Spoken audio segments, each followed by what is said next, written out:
Merci, Frère Neville. Que le Seigneur te bénisse. Me voilà bien pris, hein? Je veux vraiment remercier le Seigneur de s'être occupé du fils de Frère Capps. Il se trouve que c'est maintenant le temps de l'année où j'ai l'habitude de revenir en Indiana. Je sais qu'ils ne sont pas en train d'enregistrer. Je ne pense pas. Alors, je ne vois personne là-dedans. Alors, je suis revenu pour aller chasser l'écureuil. Alors, je pense que Charlie va devoir me supporter, lui et Nelly, et les autres dans le Kentucky, pendant un jour ou deux, pour la chasse à l'écureuil. J'aimerais mieux manquer n'importe quoi, n'importe quelle autre activité de détente, et venir ici vers la mi-août pour aller chasser l'écureuil, avec Charlie et Banks et les autres. C'est presque devenu une tradition pour moi. Alors, j'ai emmené Joe. Quand on était ici l'autre fois, tout le monde est tombé malade. D'être passé de ce climat très chaud là-bas à ce climat frais qu'il y a ici. Je sais que vous ne trouvez pas ça frais, mais venez seulement une fois en Arizona. Il faisait 43 degrés à l'ombre le matin où je suis parti. Et vers minuit, pendant la nuit, quand l'air frais descend des montagnes, il faisait encore 36 degrés. Oui, voyez, ça, c'était à minuit, quand l'air frais descend. Alors, là-bas, on est bien en hiver, mais en été, c'est fait pour les scorpions et les lézards, pas pour les êtres humains. Même les animaux, ils s'en vont tous dans les montagnes. Ils ne peuvent pas supporter ça. J'étais allé tirer, j'ajustais ma petite carabine. Je ne sais pas pourquoi, mais je veux vous raconter ce qui s'est passé avec le petit Capps. Et j'ai dit, Joe, il va bien falloir que je lui donne ma carabine, parce qu'il tire mieux que moi. On l'avait ajusté, et j'enfonçais des punaises à environ 50 mètres. Et j'ai dit à Joe a dit, « Papa, je crois que je peux faire ça. » Le pauvre petit avait mal à la tête. J'avais prié pour lui, une forte fièvre. Il est venu au stand avec moi, et avec un diamètre 2/10 dans une carabine de 22, on croise sa ligne de tir à 25 mètres. Et c'est de nouveau bon à 50, pareil, si c'est du 2/10. Alors, je l'avais ajusté à 25 mètres. Et il me restait 2 punaises. Alors je les ai plantées. Et Joe les a enfoncées toutes les deux. Comme je n'avais plus de punaises, j'ai mis un tout petit morceau de pigeon en argile que ceux qui s'exercent au ball trap avaient fait éclater là et qui mesurait à peine 6 mm de large. Je l'ai posé à 50 mètres et il l'a coupé en deux. Et le viseur était réglé à ma vue à moi, juste quelques années de plus que lui. Alors il m'a dit, « Tu sais quoi? Il faut que je passe dire à Billy de me laisser tranquille à partir de maintenant. » Voyez? Alors j'ai dit, « Eh bien écoute, allons plutôt montrer ça à Frère Norman. » J'ai dit, « Joe, dans des compétitions, dans le monde entier, peu importe de qui il peut s'agir, personne. » Maintenant, les punaises n'étaient pas enfoncées de travers, elles étaient enfoncées tout droit. Et ce morceau, qui ne mesurait pas plus que 6 mm, je pense, 2 mm d'épais et 6 mm de haut, il l'a coupé en deux, à 50 mètres. J'ai dit, il n'y a personne au monde qui aurait pu mieux viser que ça. Des champions auraient pu faire la même chose, mais tu n'aurais pas pu faire 3 meilleurs coups que ça. Les punaises n'avaient pas été tordues. En traversant le papier, elles avaient fait un trou tout rond. Alors j'ai dit, personne n'aurait pu faire un meilleur coup. Bon, je pense que son mal de tête est parti tout de suite. Et j'ai dit, on va aller montrer ça à Frère Norman, qui travaille au magasin d'articles de sport Field and Stream, de Frère Tony Stromey. Il a dit, on va passer chez Billy d'abord. Il a dit, je veux juste dire quelque chose à Bubi. Voyez? Et honnêtement, son frère n'a jamais fait aussi bien. Alors il a dit, on va passer là d'abord. Et j'avais à peine passé la porte. Billy était encore en pyjama. Et il a dit, on était parti tôt, parce qu'après, il fait tellement chaud. Et il a dit, le téléphone a sonné. Et j'ai dit, il m'a regardé comme ça. J'ai dit, c'est peut-être un appel pour un malade. Et c'était Frère Capps, pour son garçon qui était là, dans la salle d'opération, avec une péritonite et ce qui peut s'en suivre. Elle vient juste de me dire que son garçon se remet très très bien. Alors, vous voyez comme Dieu a tout fait concourir, même par la voix de ce petit garçon, de Joe. Au lieu d'aller chez Frère Norman, on n'aurait pas été là, on est monté. Et Frère Capps et moi, on s'est unis. Je ne dis pas que c'est à cause de nos prières, mais c'était important pour lui qu'on ait eu un contact comme ça. Et honnêtement, c'est ça qui quand vous avez... Il faut que vous ayez foi en ce que vous faites. Voyez, et la foi qu'il a eue pour appeler. Billy, il mettait de l'argent. Il a dit, ce doit être un appel de très loin. Il disait, il a mis près de $5 en monnaie pour un appel de 3 minutes. Et je pensais que ça venait de New York, ou d'une des îles, ou quelque chose comme ça. Mais il avait fait un appel de personne à personne, pour parler à Billy au lieu de Lois. Vous voyez, et c'est pour ça que ça lui coûtait cher. Et maintenant, son fils se remet bien. Frère Capps disait que le docteur avait estimé qu'il avait très peu de chances de se remettre, vous voyez, de l'opération. Alors, on est reconnaissant à Dieu pour ça, ce matin. On en est vraiment content. Maintenant, on est arrivé ce matin à l'aube, et j'ai dormi à peu près 3 heures. Et je suis assez fatigué. Mais quand c'était l'heure d'aller à la réunion, eh bien, je suis venu. Et si le Seigneur le veut, maintenant, je dois descendre dans le Kentucky, comme je vous disais. Et j'ai promis de prêcher un dimanche pendant que je serai ici. Alors, je ferai mieux de le faire dimanche prochain, parce que celui d'après, je devrais retourner. Vu que je vais repartir, monter au Canada. Alors, je ferai mieux de le faire dimanche prochain, et dimanche matin prochain. Et Frère Neville m'a dit, « Pourquoi tu n'irais pas saluer les gens et leur parler quelques minutes ?» Je lui ai dit, « Frère Neville, j'ai à peine ouvert ma Bible. » Il m'a dit, « Eh bien, va leur dire quelque chose. » Et Sœur Neville, je ne sais pas comment vous vous en sortez. C'est un gars très persuasif. Mais pendant que je n'ai pas l'occasion de dire ça quand la salle est pleine à craquer et tout, mais je suis vraiment reconnaissant à Dieu pour un pasteur comme Frère Orman Neville.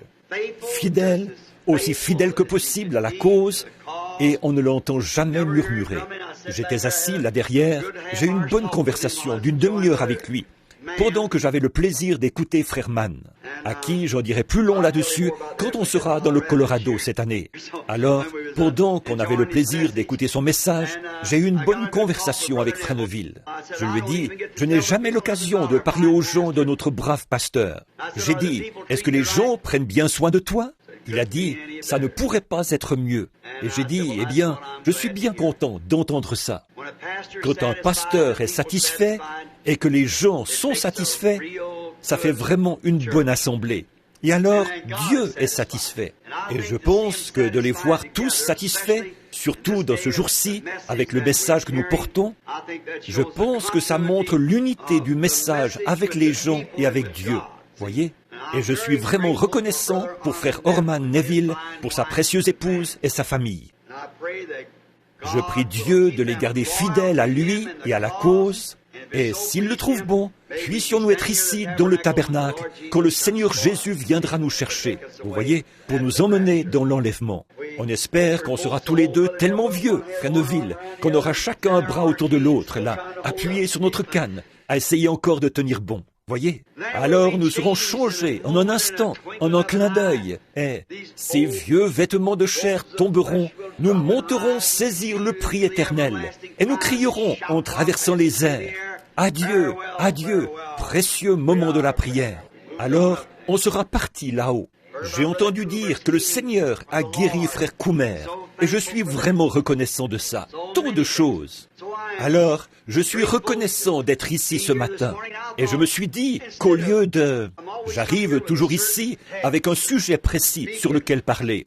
Je me suis dit que ce matin, j'allais juste m'avancer comme ça. Et j'ai dit, Frère Neville, je regarderai l'horloge tranquillement et je laisserai probablement les gens sortir à l'heure. Je vais juste vous parler à cœur ouvert, pendant quelques minutes. Juste des choses, juste qu'on ait simplement... Non, ce n'est pas enregistré, ni rien. Alors on va simplement fraterniser, comme il n'y a que des gens de l'Assemblée ici, vous voyez, juste entre nous. Alors, prions. Bien-aimé Jésus, nous te sommes reconnaissants pour le privilège que nous avons de pouvoir nous rassembler ici. Et, en regardant ce tabernacle tard dans la nuit, après minuit, comme je passais devant, je me suis mis à penser comme tu l'as soutenu. Et je repense à l'étang qu'il y avait ici et aux grands roseaux qui poussaient là, à peu près à l'endroit de la chaire. Quand j'étais petit, je venais ici. Monsieur Ingram avait dit qu'on pourrait avoir le terrain pour très peu d'argent, qu'on n'avait qu'à donner un petit acompte. On n'avait pas d'argent, rien à offrir en gage, rien, mais on était prêt à essayer. Et à l'époque, il avait une valeur totale d'un peu plus de $2000, avec un crédit sur 20 ans. Et maintenant, Seigneur, regarde-le aujourd'hui. Quand il en était encore à ses débuts, encore ici dans le creux, et que l'eau s'infiltrait de partout. Tu nous avais fait cette promesse par la parole. Moi, l'Éternel, je l'ai plantée. Je l'arroserai jour et nuit, de peur qu'on ne la ravisse de mes mains. Au même moment, les gens disaient, dans moins de 6 mois, il sera transformé en garage. Mais il y a littéralement des milliers d'âmes qui ont trouvé Christ ici à l'autel. Et dans le tabernacle, le baptistère a constamment... Des gens ont été baptisés au nom du Seigneur Jésus. Ils ont invoqué son nom et ont été lavés de leurs péchés. Des centaines d'infirmes, d'affligés, d'aveugles, de boiteux, de paralytiques, de cancéreux sont passés sur cette estrade. Ils étaient venus mourants, des hommes et des femmes, des garçons et des filles, et ils sont repartis pour vivre une nouvelle vie, avec la chair de leur corps renouvelée, et en marchant de nouveau. Ils ont quitté leurs fauteuils roulants, leurs béquilles et tout. Oh Dieu, ces 30 années de service. Père, je me souviens du matin où nous avons posé la première pierre. Tu nous as donné une vision là, qui nous montrait la salle pleine à craquer, un beau coin de rue. Je savais que ça ne pouvait pas faillir. C'est pourquoi je te remercie pour toutes ces choses. Beaucoup ont combattu le bon combat, ont achevé la course, ont gardé la foi. Ils reposent là-bas, ils attendent. Ils se reposent maintenant de leurs travaux, car leurs œuvres les suivent. Ils attendent l'heure où la trompette retentira, où ils se relèveront pour une nouvelle vie, dans un nouveau corps. Beaucoup d'entre eux étaient vieux et tremblants, d'autres jeunes, d'âge moyen, et ainsi de suite. Mais que ton nom soit loué pour chacun d'eux. Maintenant, nous nous tenons de nouveau ici, devant les vivants et les morts. Je te prie d'oindre tes paroles ce matin. Je ne sais absolument pas ce que je dois dire, mais je te prie de pourvoir ce que tu as toujours fait, Seigneur. Bénis notre pasteur, Frère Neville et son épouse. Bénis le conseil des administrateurs, le conseil des diacres, chaque membre du corps. Puissions-nous, tous ensemble, vivre d'une telle façon dans cette vie-ci que nous ayons la vie éternelle dans la vie à venir. Aide-nous ce matin à accepter la correction de la part de l'Esprit et de la parole, pour que nous puissions nous préparer et repartir d'ici ce matin avec la ferme décision dans notre cœur de vivre une vie meilleure que celle qui était la nôtre par le passé. Nous le demandons dans le nom de Jésus. Amen. Maintenant, je viens juste d'ouvrir la Bible, là. C'était il y a quelques minutes. Je suis dans Apocalypse 3. Alors, je vais juste lire, là, sur le message à l'église de Laodicée. Et je voudrais aussi annoncer, Frère Neville me l'a dit à l'instant, Frère Parnell, que je viens juste d'apercevoir ici. Il fait des réunions de réveil de ce côté-ci de Memphis. C'est s'il y en a parmi vous qui connaissent l'endroit où il y avait le Wimpy, ce kiosque à hamburger, eh bien, il a une tente là-bas. Et il essaye de faire entrer les gerbes, de voir s'il y a des perdus par là, qui ont été destinés à la vie, et qu'il pourrait gagner à Christ par son ministère. Et il ne fait aucune réunion le dimanche à cause des réunions ici au tabernacle. Et ça, c'est vraiment un beau geste de la part de ce frère. Alors, nous vous informons que les réunions recommenceront lundi soir, la semaine prochaine.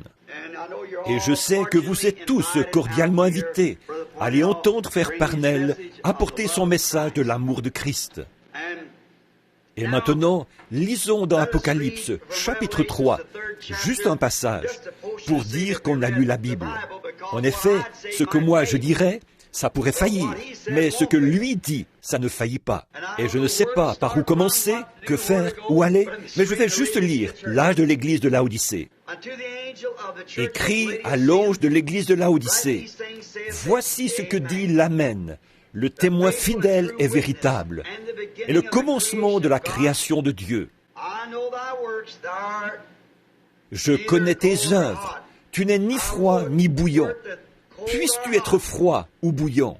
Ainsi, parce que tu es tiède et que tu n'es ni froid ni bouillant, je te vomirai de ma bouche.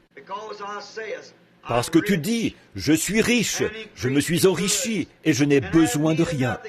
Et parce que tu ne sais pas que tu es malheureux, misérable, pauvre, aveugle, nu, je te conseille d'acheter de moi de l'or éprouvé par le feu, afin que tu deviennes riche. Des vêtements blancs, afin que tu sois vêtu, et que ta honte de ta nudité ne paraisse pas. Et un collier pour oindre tes yeux, afin que tu vois. Moi, je reprends et je châtie tous ceux que j'aime. Aie donc du zèle, et repens-toi. Vous savez, quelque part là-dedans, pendant que je lisais, si vous voulez bien m'excuser un instant, j'ai trouvé un endroit qui me plaisait. Et maintenant, je ne me souviens plus exactement où c'était. Voilà. Et tu ne sais pas, malheureux, misérable, pauvre, aveugle, nu.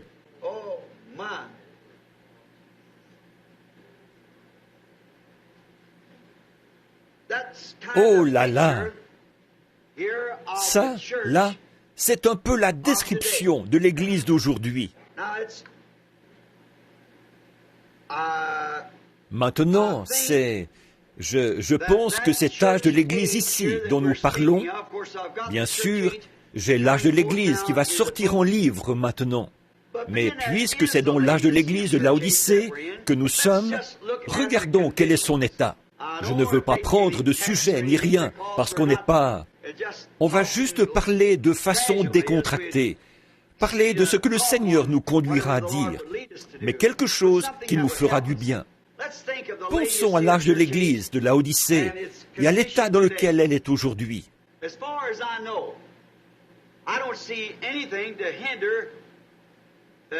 Pour autant que je sache, je ne vois rien maintenant qui empêche la venue du Seigneur Jésus, sinon que son Église n'est pas prête.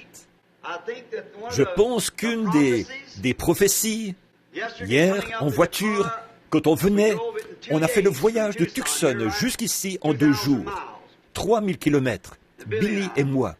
Alors, et ça, c'était sans dépasser les limites de vitesse. On restait comme il faut.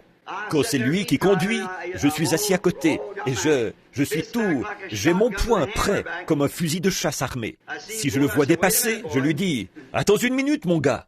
Il nous est dit qu'il faut rendre à César ce qui est à César. » Et quand on est arrivé ici la nuit passée, il y avait une petite fille étendue en travers de la route.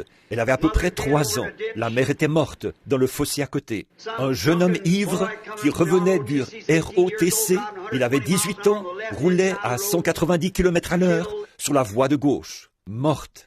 Et je pense que lui aussi était en train de mourir. Alors, vous vous rendez compte de ce que c'est. Rendez à César ce qui est à César. Des innocents meurent.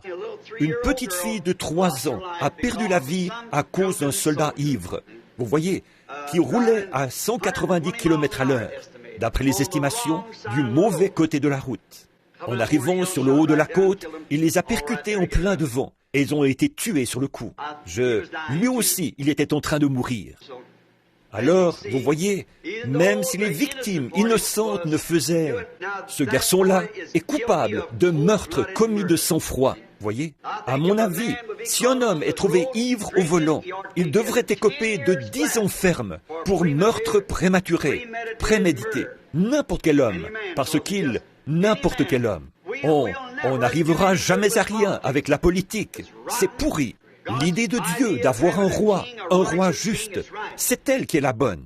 Mais avec la politique, c'est complètement dilué. On peut monnayer n'importe quoi, tricher, mentir, voler et tout le reste.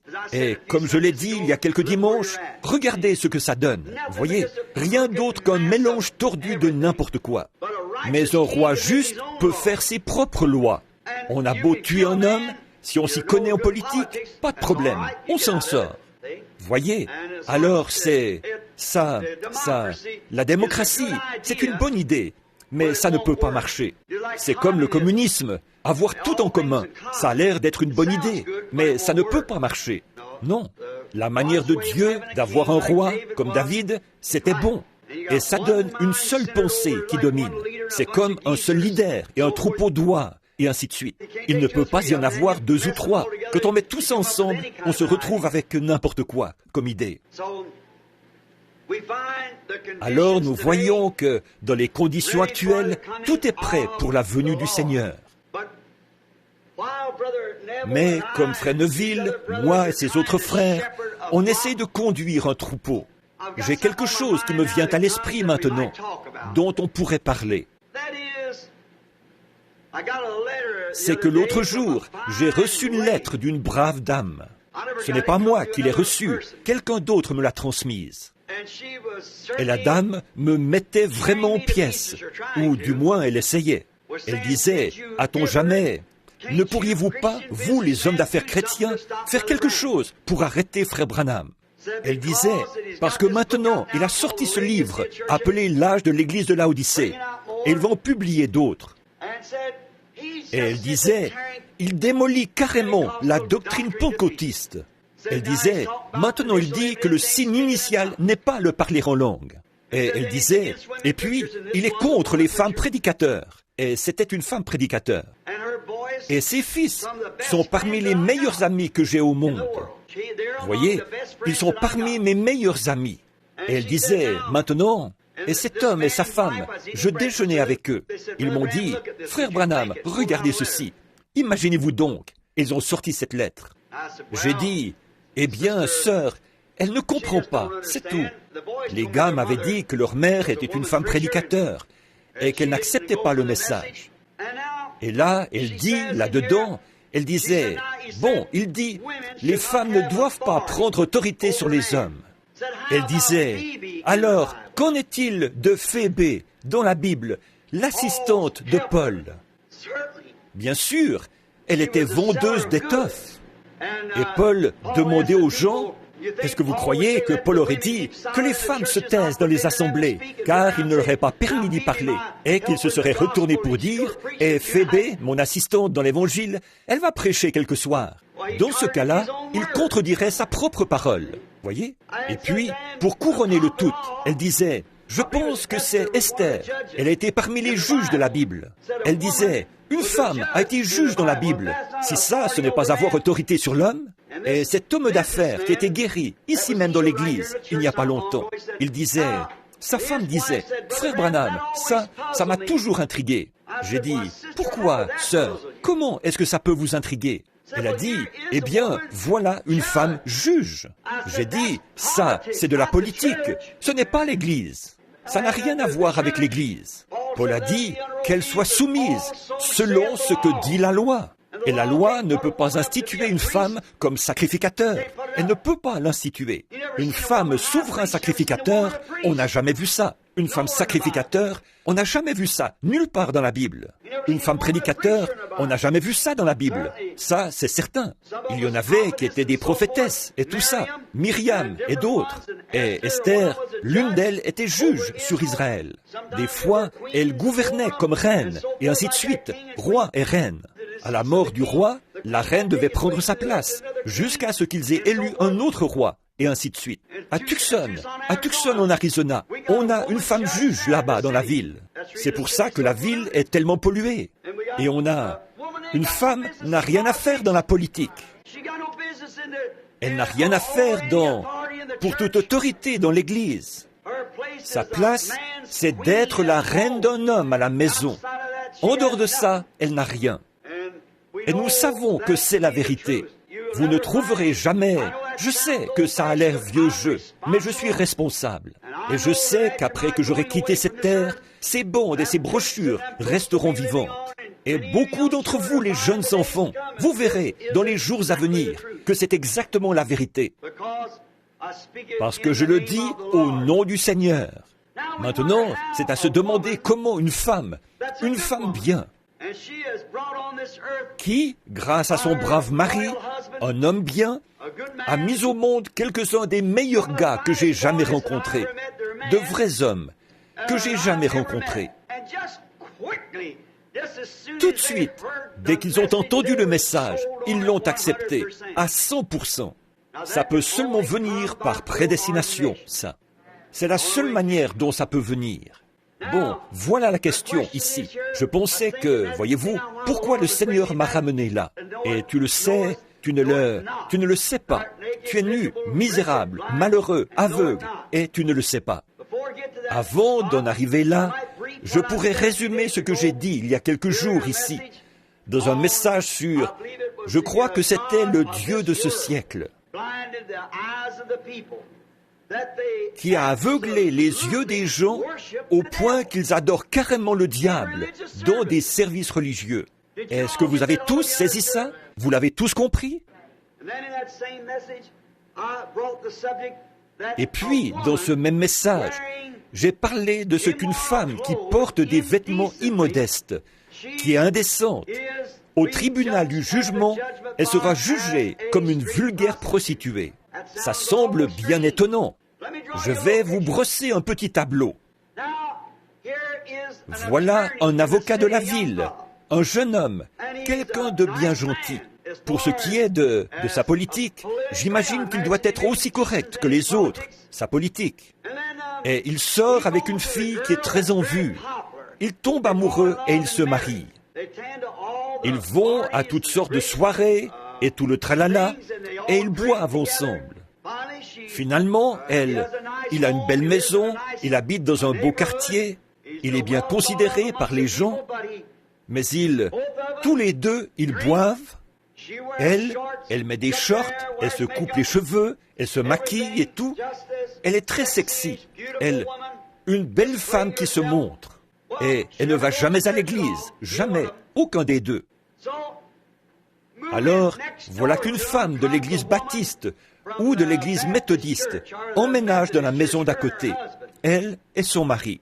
Maintenant, cette femme-là, disons qu'elle est méthodiste, parce que les méthodistes sont un peu plus portés sur la sainteté que les baptistes, tous, sauf les baptistes du Nouveau Testament, qui, eux, croient à la sanctification. Mais pour la plupart, les baptistes ne croient pas du tout à la sanctification, voyez, ils ne croient pas à ça. Alors, disons qu'elle est méthodiste, parce qu'ils croient à la sainteté. Alors, une femme méthodiste emménage à côté de chez cette femme, dans la même rue. Et son mari à elle, disons qu'il est comptable, ou qu'il travaille pour un bureau. Et cette femme méthodiste, elle regarde l'autre femme. Et quand cet avocat quitte la ville, il s'appelle John. Disons qu'il s'appelle John. Maintenant, ne faites pas de suppositions avec ça. Je ne fais qu'inventer des noms, là. Alors, il s'appelle John. Eh bien, avant, elle sortait avec Ralph. Et ça aussi, c'est un nom inventé. C'en est tous, voyez. C'est juste pour vous faire suivre l'histoire, pour vous donner le tableau. Alors, il arrive bien vite que dans une de leurs souleries, Ralph l'embrasse de nouveau. Eh bien, la voilà tout enflammée, parce qu'elle est retombée amoureuse de Ralph, qu'elle pense. Alors, après un moment, Ralph et elle commencent à se voir. Et elle s'arrange pour que John n'y voie que du feu. Madame se croit très habile, parce qu'elle arrive à fricoter avec Ralph, tout en étant mariée avec John. Vous voyez, cette femme n'a même pas la moindre ombre de décence. Et elle trouve ça tout à fait normal. Mais cette femme méthodiste, elle est montée un cran plus haut. Elle, au moins, elle va à l'église. Elle trouve cette femme horrible. Eh bien, elle dit à son mari quand il rentre, « Je vois cet homme entrer là, elle a rencontré. » Et quand John est parti quelque part travailler sur une cause, à Philadelphie ou quelque part, il l'emmène dans son roadster.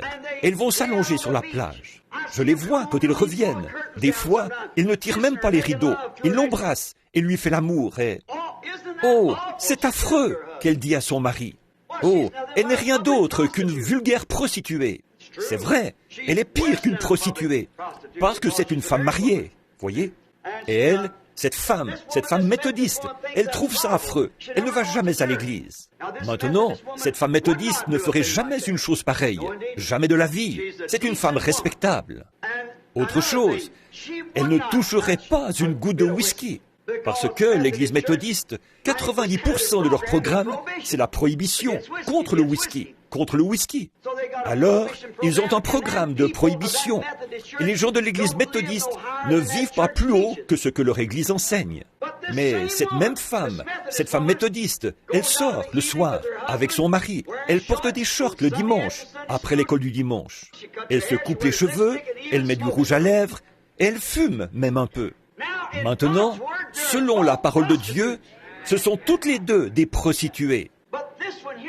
Mais celle-ci, elle est nue, misérable, malheureuse, aveugle, et elle ne le sait pas. Elles sont tout aussi coupables l'une que l'autre. Car un homme qui regarde une femme pour la convoiter a déjà commis adultère avec elle dans son cœur. Et si cette femme, maintenant, elle disait « Minute, là, Monsieur Branham, je vous ferai savoir que je ne suis pas une prostituée. » Ma sœur, peut-être que si on mettait une Bible devant vous, vous poseriez la main dessus, dans la présence de Dieu, et vous prêteriez serment que vous avez été aussi fidèle à votre mari que vous pouvez l'être. Votre corps appartient à votre mari, mais votre âme appartient à Dieu. Il y a un mauvais esprit qui vous a ointe. Sans ça, sinon, je peux vous prouver que vous êtes complètement folle. Qu'est-ce qui serait arrivé à votre grand-mère si elle s'était promenée en short dans la rue? On l'aurait fait enfermer dans un asile de fous. Elle était sortie sans mettre sa robe. Elle n'a pas toute sa tête. Si c'était comme ça à l'époque, c'est pareil maintenant. Alors, le monde entier est frappé de folie. C'est la folie générale. Et ça s'est infiltré si graduellement que les gens ne s'en rendent même pas compte. Maintenant, est-ce que c'est une prostituée? Pas vis-à-vis de son mari, du vœu qu'elle a fait pour son corps. Mais devant Dieu, elle a un mauvais esprit sur elle, un esprit de prostitution qui la pousse à s'habiller comme ça. Et elle est dans l'âge de l'église de Laodicée. Et elle ne sait pas qu'elle fait ça. Cette femme innocente ne sait pas que Dieu va la juger comme une prostituée. Voilà. Et essayez donc de le lui faire comprendre. Il n'y a pas moyen de lui dire. Il n'y a aucun moyen de le lui faire comprendre. La Bible dit, ils sont nus et ils ne le savent pas. Si vous lui disiez en face qu'elle est une prostituée, elle vous ferait arrêter. Elle le ferait. Je ne parle jamais de qui que ce soit en particulier. Je parle du péché. Je ne dis pas, cette église-là, monsieur un tel là, le pasteur un tel là, c'est un... Non, je dis là que la doctrine qu'il y a là, voyez, le tout. Je ne nomme pas les individus, ce n'est pas les individus, c'est le système dans lequel ils sont. C'est le système du monde. Frère George Wright, qui est assis ici, il a 75 ou 78 ans, je pense. Qu'est-ce que vous pensez qu'il serait arrivé si vous étiez allé voir Sir Wright un jour et qu'elle s'était tenue là en short? Oh, vous n'auriez jamais, vous auriez fait enfermer la pauvre femme. Vous ne l'auriez jamais épousée. Eh bien, si n'importe quel jeune homme avait fait ça à l'époque, qu'il se serait passé la même chose. Eh bien, si c'était péché et si c'était mal à l'époque, c'est la même chose. Mais les gens ont sombré dans la folie. Je vais vous prophétiser quelque chose juste avant que ça arrive. Le monde entier est en train de sombrer dans la démence. Et ça va aller en empirant toujours. Si bien qu'à la fin, ce sera une vraie bande de fous. Et c'est presque comme ça maintenant. Est-ce que vous pouvez vous imaginer un homme qui roule tout feu éteint et du mauvais côté de la route? Un Ricky, un jeune homme qui vient à peine, semble-t-il, de sortir du secondaire et qui tue tout un groupe de gens? Et est-ce que ça les arrête? Un autre vient derrière lui et il fait la même chose. Est-ce que vous pouvez imaginer qu'un jeune homme qui se respecte un tant soit peu irait sortir et se conduire comme eux, ils le font? Est-ce que vous pouvez imaginer une jeune femme dans sa fleur, belle, un beau physique, de belles formes, un beau profil, un beau visage, une beauté?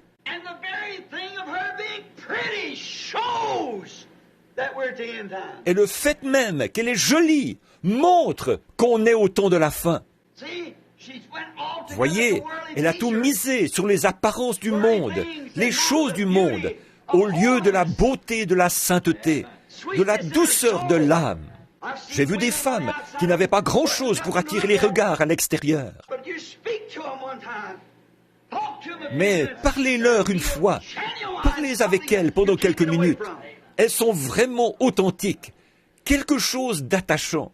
Vous voyez, la beauté de l'extérieur, c'est du diable, c'est du monde. Regardez les enfants de Caïn, comme ils sont tombés dans le panneau. Quand les fils de Dieu virent que les filles des hommes étaient belles, ils ont pris pour femmes. Et Dieu ne le leur a jamais pardonné.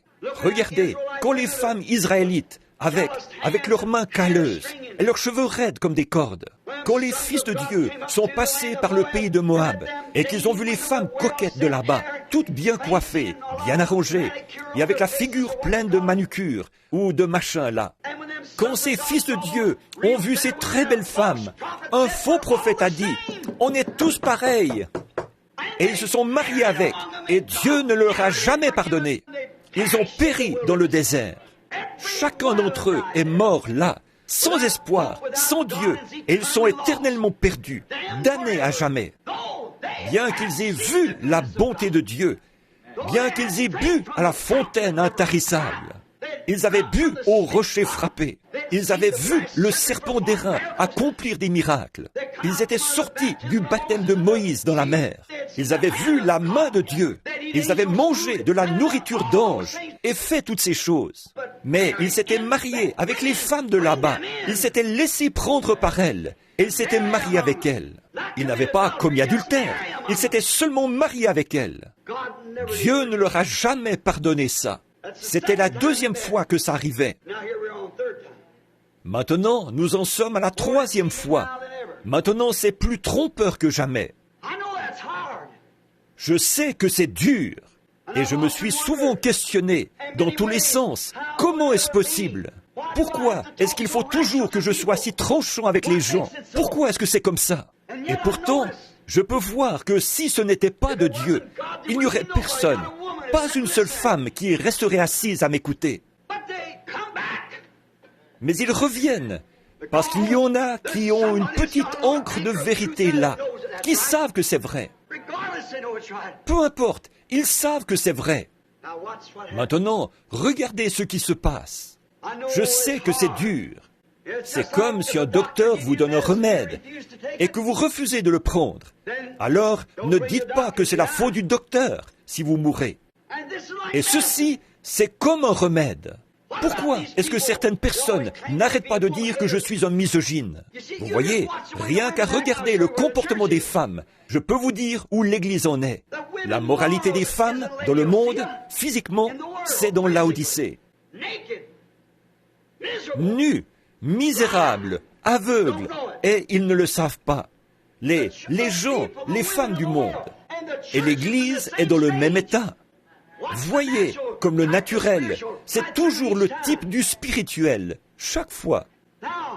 Et un jour, au tribunal du jugement, je sais que ce n'est pas populaire de dire ça. Et si un homme n'a pas été établi pour le dire, vous faites mieux de ne pas le dire, parce que vous feriez passer pour ce que vous n'êtes pas. Et là, vous auriez des ennuis, c'est sûr. Maintenant, remarquez, des fois, on aurait vraiment dit que je tenais la bouche ouverte à une femme et que je lui versais le remède dans la bouche. Et ensuite, je mettais mes mains sur sa bouche et elle le recrachait chaque fois. Qu'en serait-il si un docteur faisait ça à un patient et puis que le patient meurt pour avoir refusé d'avaler le remède? Au tribunal du jugement, quand toutes ces choses, comme de se couper les cheveux, de porter des shorts et... Je suis seulement en train de construire. L'heure est proche où vous allez voir quelque chose se passer, où il va arriver quelque chose. Et toute cette toile de fond, ça n'a fait que poser le fondement d'un message court et rapide qui ébranlera toutes les nations. Pourquoi j'ai toujours rouspété après les femmes? C'est qu'il se préparait quelque chose qui allait mettre carrément le doigt dessus. J'ai eu beau essayer de leur dire ce qui est juste, et je tenais la main comme ça, comme sur leur bouche, et elles le recrachaient. Qui peut accuser le docteur, alors? Qu'est-ce que vous allez dire au jour du jugement, quand les voix même qui se sont élevées contre ça vont repasser l'enregistrement en plein devant les gens? Comment est-ce qu'ils vont pouvoir y échapper, alors? Elles vous le recrachent entre les doigts, vous en versez encore, et finalement, elles secouent la tête, elles repartent, elles ne veulent pas. Et malgré tout, vous revenez à la charge et vous en versez encore. Alors, à qui la faute? Pas au docteur, ni au remède, mais à l'attitude de la personne. C'est exactement ça. Ce sera un jour terrible, un de ces jours, quand cette génération pécheresse et adultère se tiendra devant le Dieu Tout-Puissant. Je vois mes années qui s'accumulent, mes épaules qui s'affaissent. Et je sais, 30 ans ici, sur cette estrade. Oui, 33 ans ici, sur le terrain. C'est une longue vie, ça. Ça fait 33 ans de service. Mon seul regret, c'est de ne pas en avoir eu 133. En effet, ceci sera la dernière occasion que j'aurai jamais, pendant que je suis ici, mortel, de prêcher l'Évangile. Que Dieu m'aide à rester aussi fidèle que possible à cette parole et à dire exactement ce qu'il dit. Qu'est-ce qui fait que cette méthodiste, comment pourriez-vous jamais arriver à le lui faire comprendre? Elle est là, dans l'âge de l'église de Laodicée. Maintenant, prenons la femme pentecôtiste. Elle ne devrait pas porter de short, de maquillage, ni se couper les cheveux. Mais elle se permet de regarder la femme méthodiste de haut en disant « Regarde cette femme qui fait telle et telle chose ». Disons que la femme, elle ne porte pas de short, mais elle dit « Et elle-même, elle a les cheveux coupés ». Voyez? Plus vous vous élevez en Dieu, plus ça a l'air rempli de péché, tout ça. Et des fois, en prière, vous pouvez vous imaginer, quand le Saint-Esprit vous élève dans une sphère, alors ça a l'air d'un chaos total. Alors, quand on redescend de là, on dirait que pour les gens, on est un trouble fait, qu'on est une espèce de vieux grincheux. On est pris pour un fou, parce qu'on est là comme un vieux timbré, toujours en train de réprimander les gens. Mais s'il vous arrivait une fois de monter dans ces sphères où vous êtes dans la présence de Dieu, pas par l'émotion, mais en étant vraiment élevé par le Saint-Esprit, c'est tout écrit Ichabod. La gloire du Seigneur s'est retirée de tout l'attirail des dénominations. C'est vrai. Il n'y en a pas une qui soit dans le vrai. Maintenant, je vais vous dessiner un petit cercle. Si j'avais un tableau, mais je veux que vous regardiez bien, là. Je vais faire un rond comme ça, et je vais faire un autre rond à l'intérieur de ce rond-là. Ça fait 2. Et puis, je vais faire encore un rond à l'intérieur de ce rond-là. Ça fait 3 ronds, 3 cercles. Ça, c'est vous. Ça, c'est Dieu. Dieu est un dans une trinité. Et sans trinité, il n'est pas Dieu. Il ne peut pas se manifester autrement. Et vous, en tant que personne, vous ne pouvez pas non plus être manifesté sans être composé d'une trinité, c'est-à-dire corps, esprit et âme. S'il vous en manque un, vous n'êtes pas complet. Voyez? Si vous n'aviez pas d'âme, vous ne seriez rien. Si vous n'aviez pas d'esprit, vous ne seriez rien. Si vous n'aviez pas de corps, vous seriez seulement un esprit, pas un corps. Donc, Dieu est complet dans la triunité d'un être. Pas une triunité d'êtres, mais un seul être dans une triunité. Le Père, le Fils et le Saint-Esprit. C'est un seul vrai Dieu manifesté. Dieu. Remarquez ici, attendez un peu. Je crois que je l'ai lu il y a quelques minutes. Écoutez ça.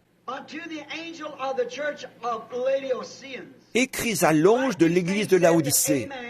Voici ce que dit l'Amen, le témoin fidèle et véritable, le commencement de la création de Dieu. Dieu est le créateur. Alors comment peut-il avoir été créé? Mais ici, il y a le commencement de la création de Dieu. Quand Dieu, l'Esprit, a été créé sous la forme d'un homme, c'est Dieu qui était créé. Dieu, le Créateur, qui devenait lui-même une création. Dieu, qui a fait la poussière, qui a fait le calcium, qui a fait la potasse, la lumière cosmique, les pétroles. Il a rassemblé tout ça et il s'est créé lui-même, dans le commencement de la création de Dieu. L'Amen, le final. Amen veut dire « ainsi soit-il ». Le final de Dieu, quand Dieu s'est rendu complet dans sa création. Maintenant, comment ça? Personne n'a jamais vu Dieu, mais le Fils unique du Père est celui qui l'a fait connaître. Vous comprenez? Un petit instant, vous n'êtes pas pressé, dites. Prenons Colossiens, juste un instant. Je viens juste un passage de l'Écriture m'est venu à l'esprit. Prenons Colossiens, l'épître aux Colossiens. Oh, je crois que c'est au chapitre 1. Je vais devoir vérifier, parce que ce n'était pas prévu. Alors je vais...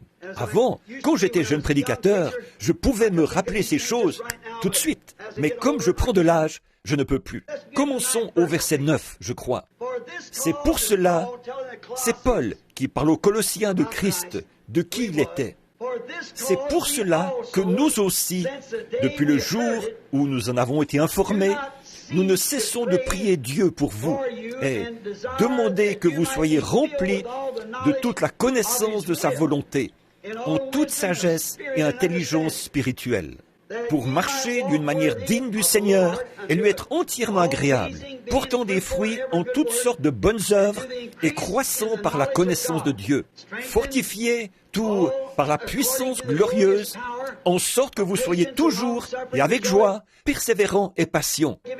Rendez grâce au Père qui nous a rendus capables d'avoir part à l'héritage des saints, qui nous a délivrés de la puissance des ténèbres et nous a transportés dans le royaume du Fils de son amour. Voilà, on y arrive maintenant. Regardez. En qui nous avons la rédemption par son sang, la rémission du péché. Il est à l'image du Dieu invisible. Vous comprenez? Verset 15. Colossiens 1, 15. Le premier-né de toute la création. Amen. Le quoi? Le premier-né de toute la création. Qu'il s'agisse des anges, qu'il s'agisse de n'importe quoi, il est le premier-né de toute la création. Car en lui ont été créées toutes les choses qui sont dans les cieux et sur la terre, les visibles et les invisibles. Que ce soit trône, dignité, domination, autorité. Tout a été créé par lui et pour lui. Brrr. Qu'il s'agisse de n'importe quoi, il n'y a aucun autre être. Remarquez, et il est donc, il est avant toute chose, et toute chose subsiste par lui. Que ce soit Père, Fils, Saint-Esprit, quoi que ce soit, il est avant toute chose. Avant toutes les choses qui sont dans les cieux, sur la terre, les visibles, les invisibles, n'importe quoi, ce Fils de Dieu était avant toute chose. N'est-ce pas vrai? Peu m'importe que ce soit des trônes, des dominations, quoi que ce soit, des trônes célestes, des royaumes, quoi que ce soit, dans les glorieuses dimensions surnaturelles de l'au-delà, dans les éternités, où que ce soit, quoi que ce soit, des anges, des dieux, quoi que ce soit, il est avant toute chose. Amen. Ne pouvez-vous pas le voir? Il était avant toute chose, et elles ont été créées par lui. Verset 17, il est avant toute chose, et toute chose subsiste par lui. Il n'y a rien que lui qui peut faire marcher tout ça. Que ce soit Dieu le Père, Dieu le Saint-Esprit, que ce soit des anges, des dominations, des autorités, des dignités, quoi que ce soit, toute chose fonctionne par lui, toute chose subsiste par lui. Il est la tête du corps de l'Église. Il est le commencement. Il est le commencement, le premier-né d'entre les morts. C'est-à-dire qu'il va ressusciter ceux qu'il est venu racheter.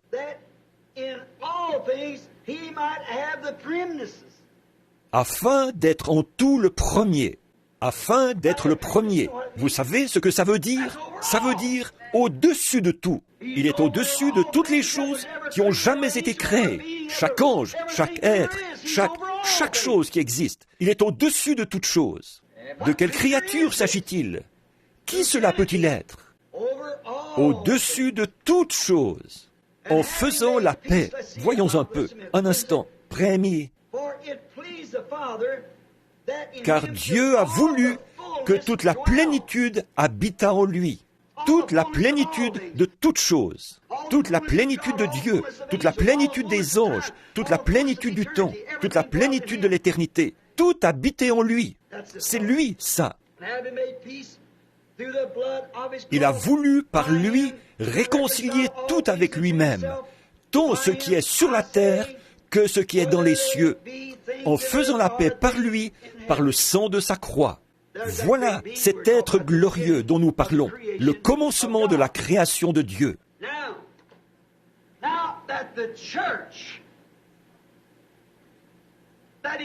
Maintenant, là, l'Église, son but même, dans tout ça, c'était l'Église. Et comment est-ce qu'on entre dans cette Église ?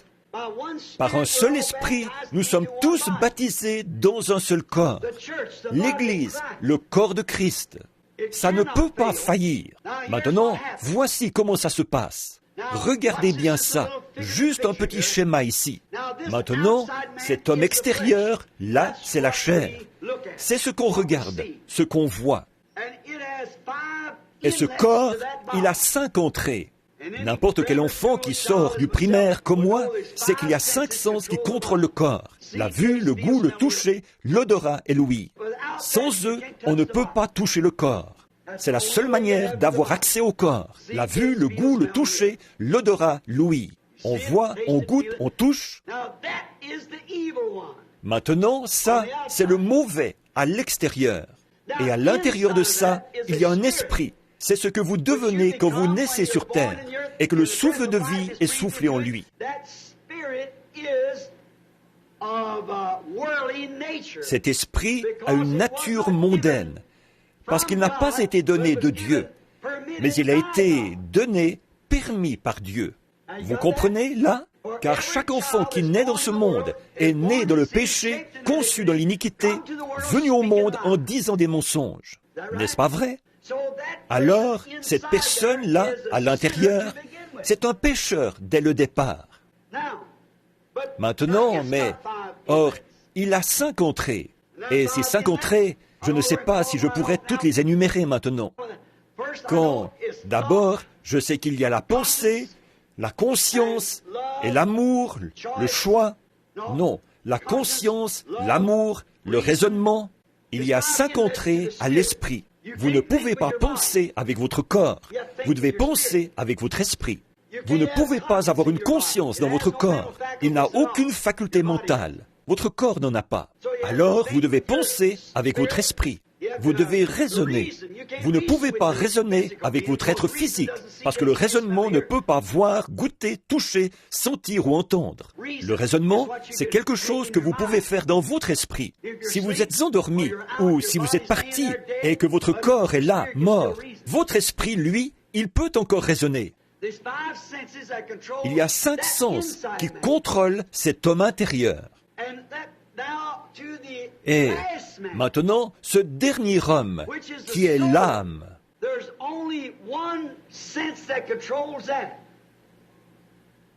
il n'y a qu'un seul sens qui le contrôle, et c'est le choix du libre arbitre, de choisir ou de rejeter.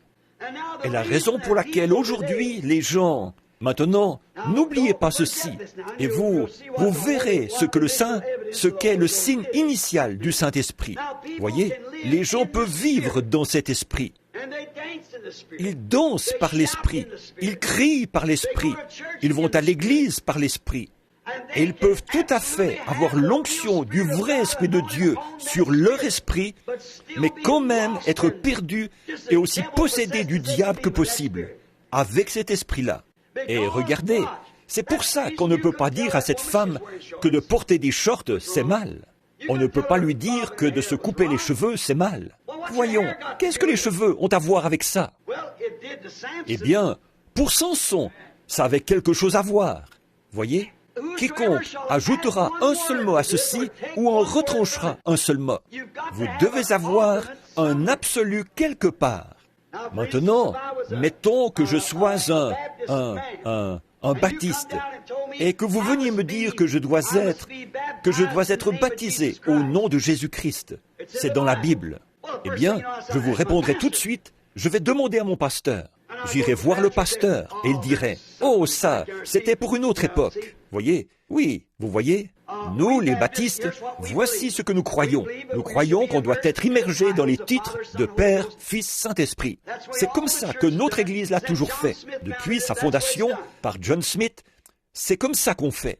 Eh bien, c'est ça votre absolu. On s'en fiche pas mal de ce que ce gars-là peut dire. Et si vous êtes méthodiste et que le système chez vous, c'est d'asperger, et qu'on vous dise que vous devez être immergé, vous voyez ce que je veux dire?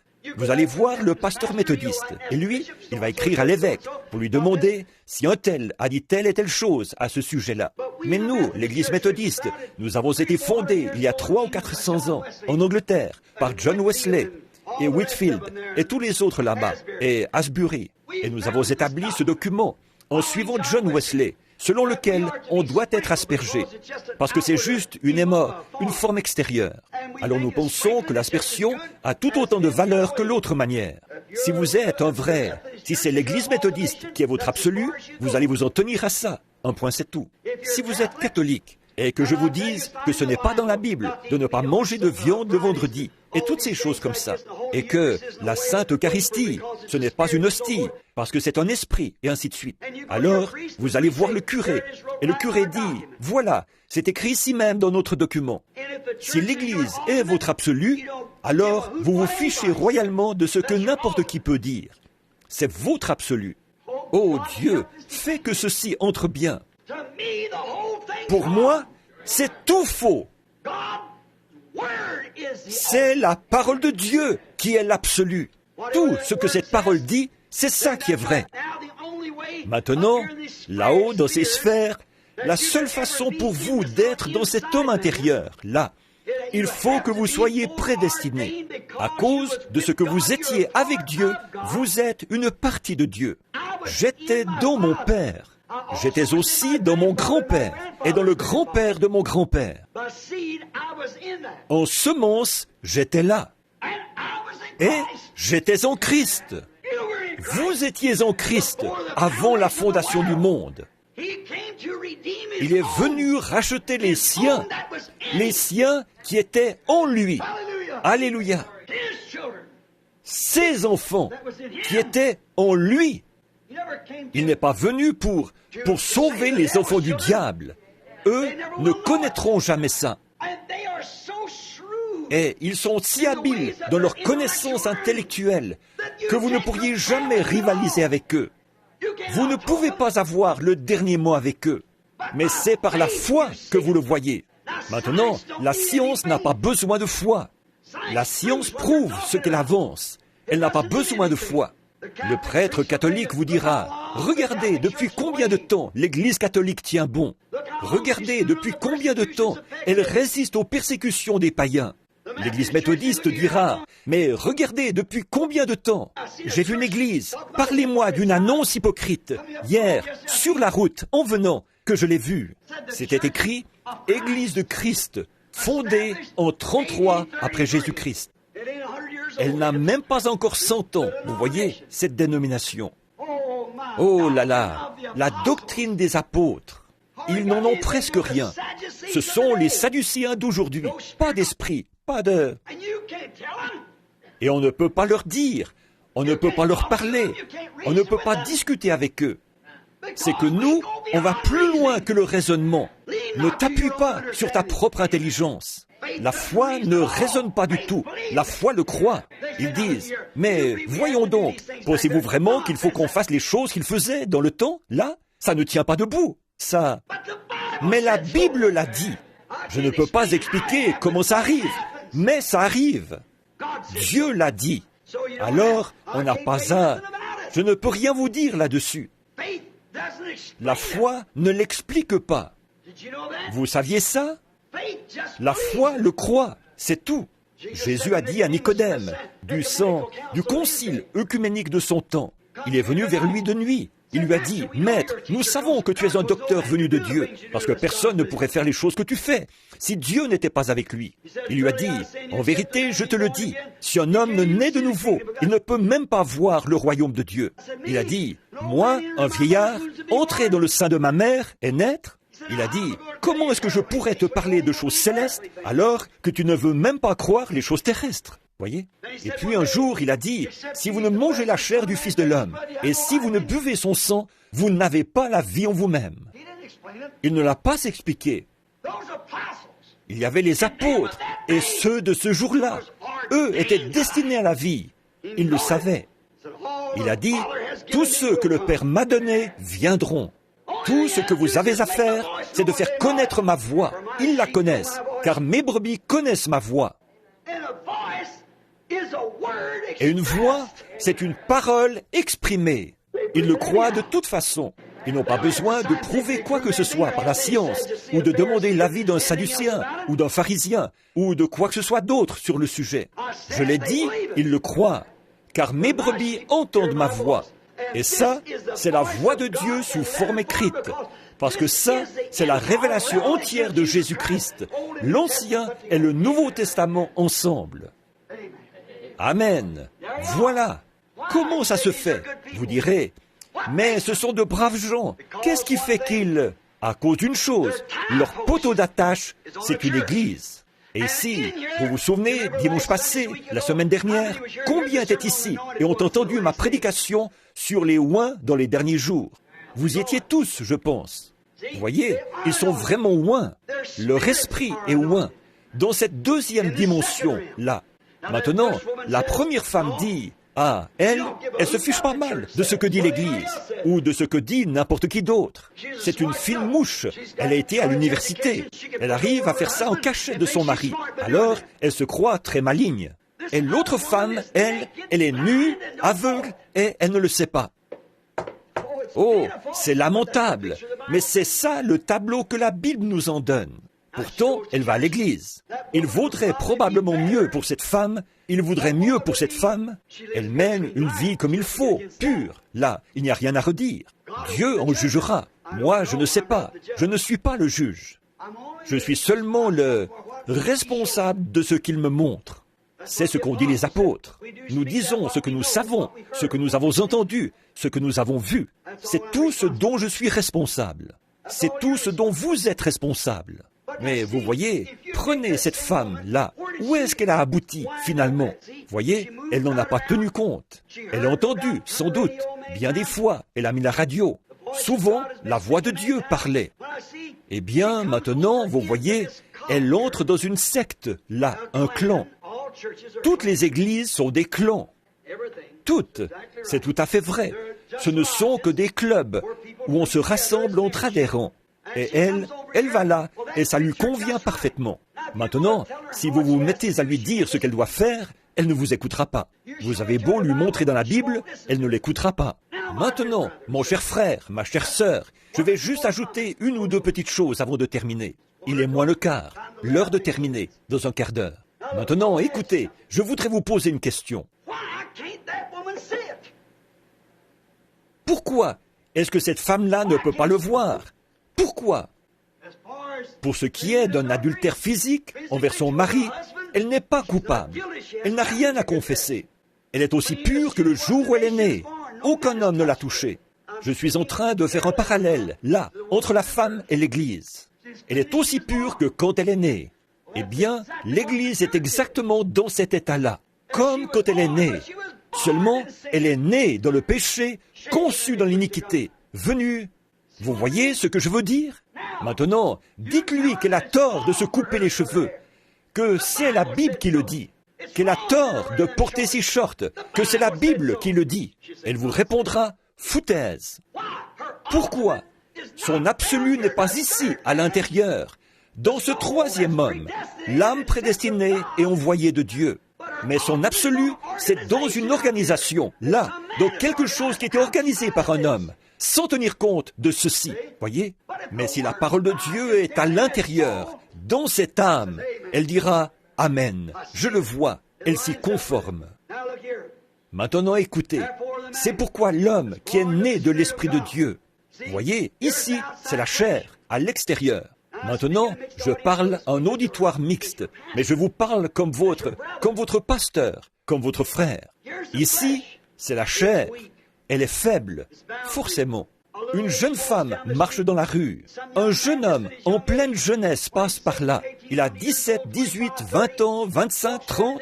Et voilà cette jeune femme qui arrive, en se tortillant, en marchant sur des chaussures à talons hauts. Ça dépasse par devant et ça dépasse par derrière. Et avec une robe qui ne va pas plus bas que ça, au-dessus du genou, ou un short. Saviez-vous que la Bible a dit qu'elle ferait ça?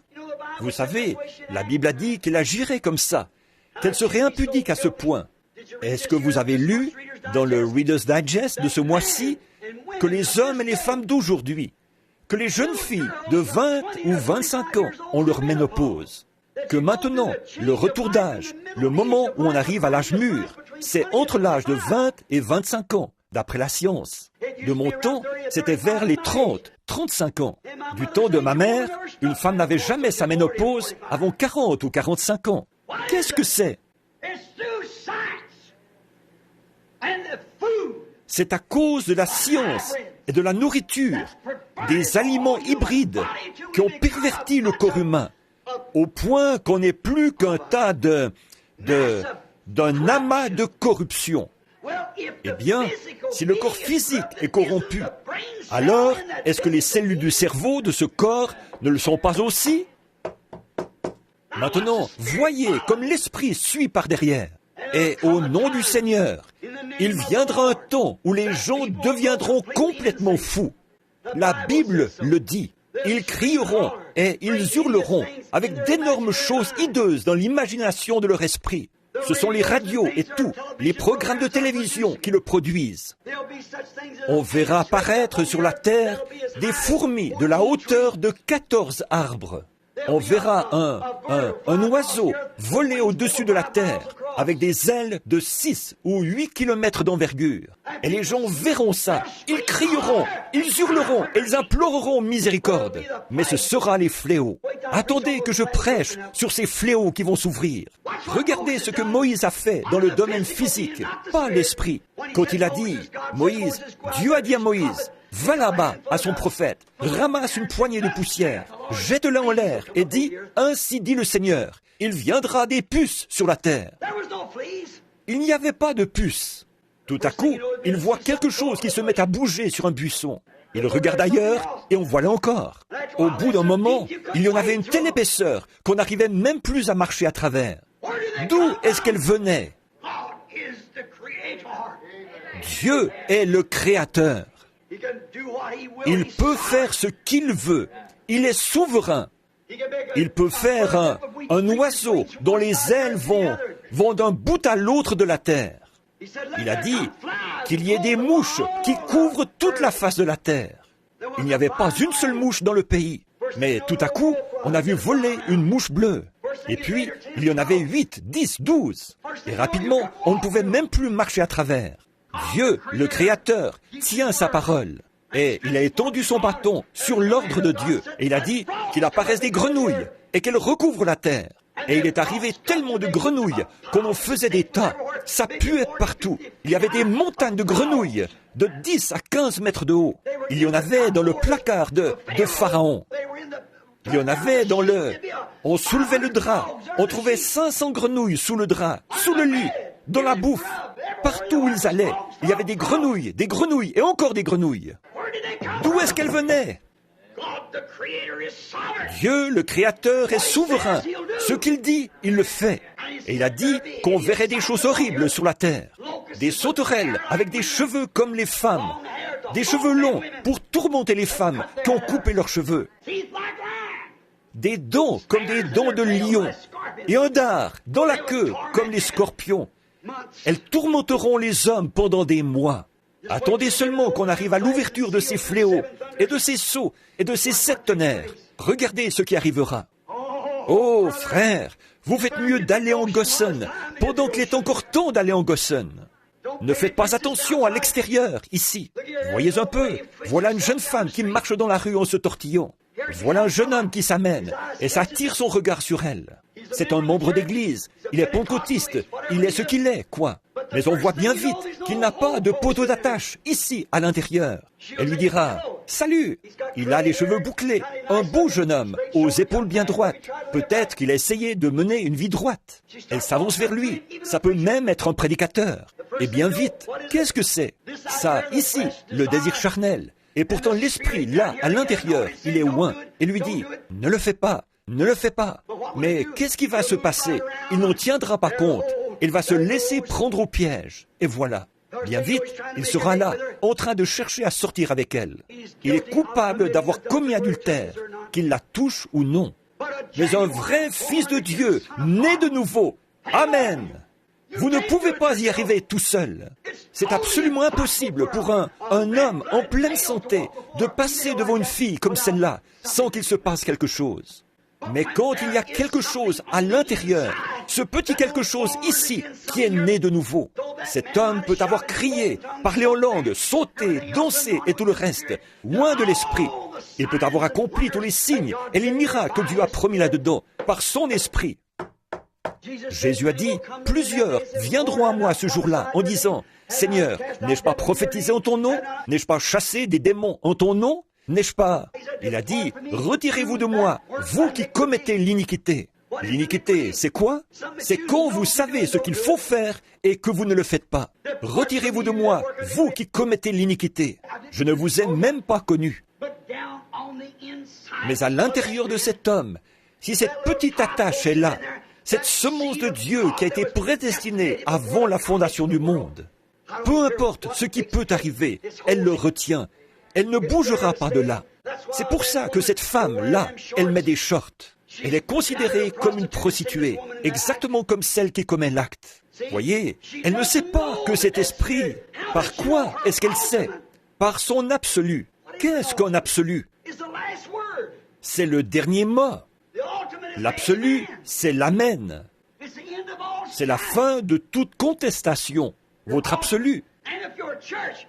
Et si votre église, une église pentecôtiste, vous dit que les cheveux longs et tout ça, c'est du fanatisme, c'est une vraie roue de secours, ce chignon, et ainsi de suite, ce genre de choses, l'homme qui vous dit ça est possédé du diable. Car la parole de Dieu dit, il est honteux pour une femme de se couper les cheveux. Elle déshonorerait son chef. Si elle déshonore son mari, et son mari, c'est l'Église, et l'Église, c'est Christ.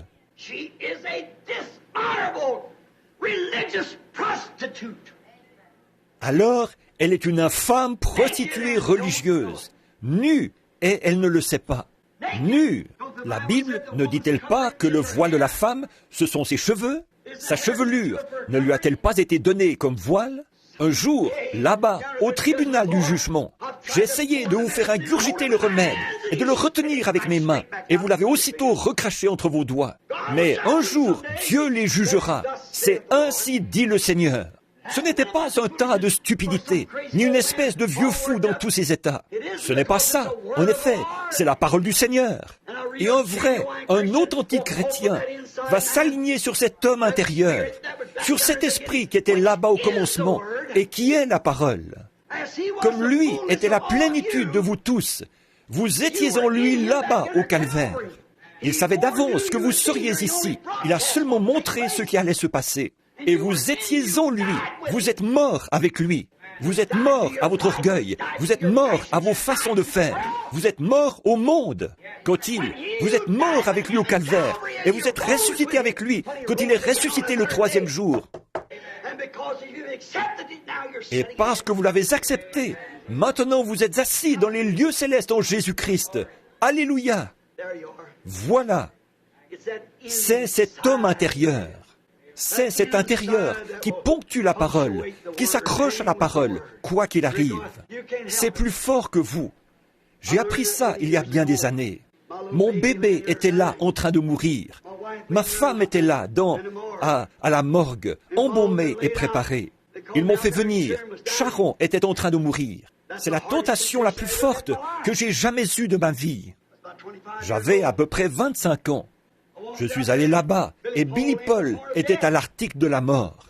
Le docteur Sam est venu. Il m'a dit, « Bill, je ne crois pas qu'on arrivera à sauver Billy. » Et il a dit, « Il est vraiment très malade. » Il m'a dit, « Bill, ça me fait tellement de peine pour toi. » Il a passé son bras autour de mes épaules.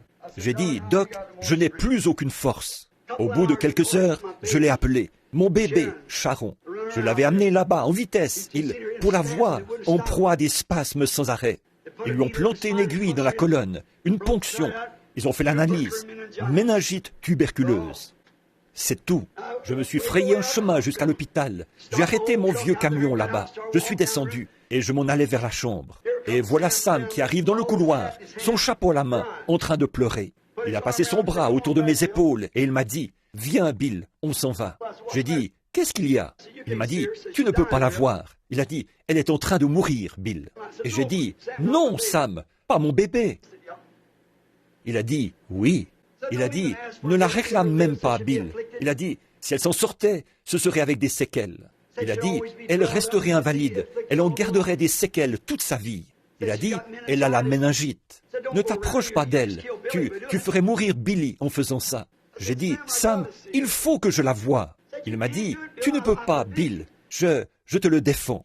Tu sais combien j'ai d'estime pour toi. Tu es mon copain et tout. » Il a dit « J'ai beaucoup d'estime pour toi. » Il a dit « Et je te crois, Bill. » Il a dit « Mais ne va surtout pas vers ce bébé. » Il a dit « Si tu le fais, elle a une méningite. » Voyez?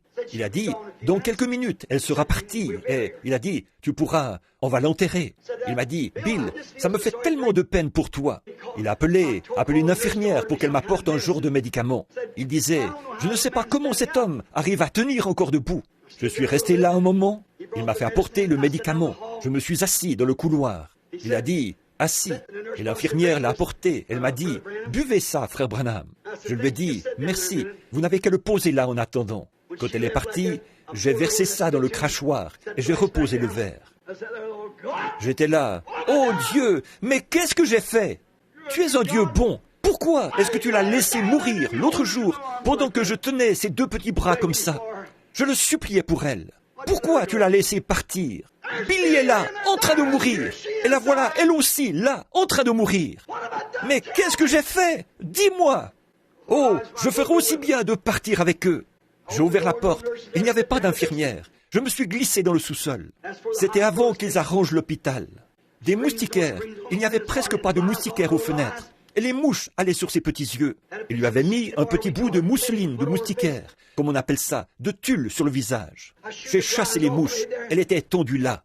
Ses petits yeux, elle souffrait tellement qu'elle en louchait.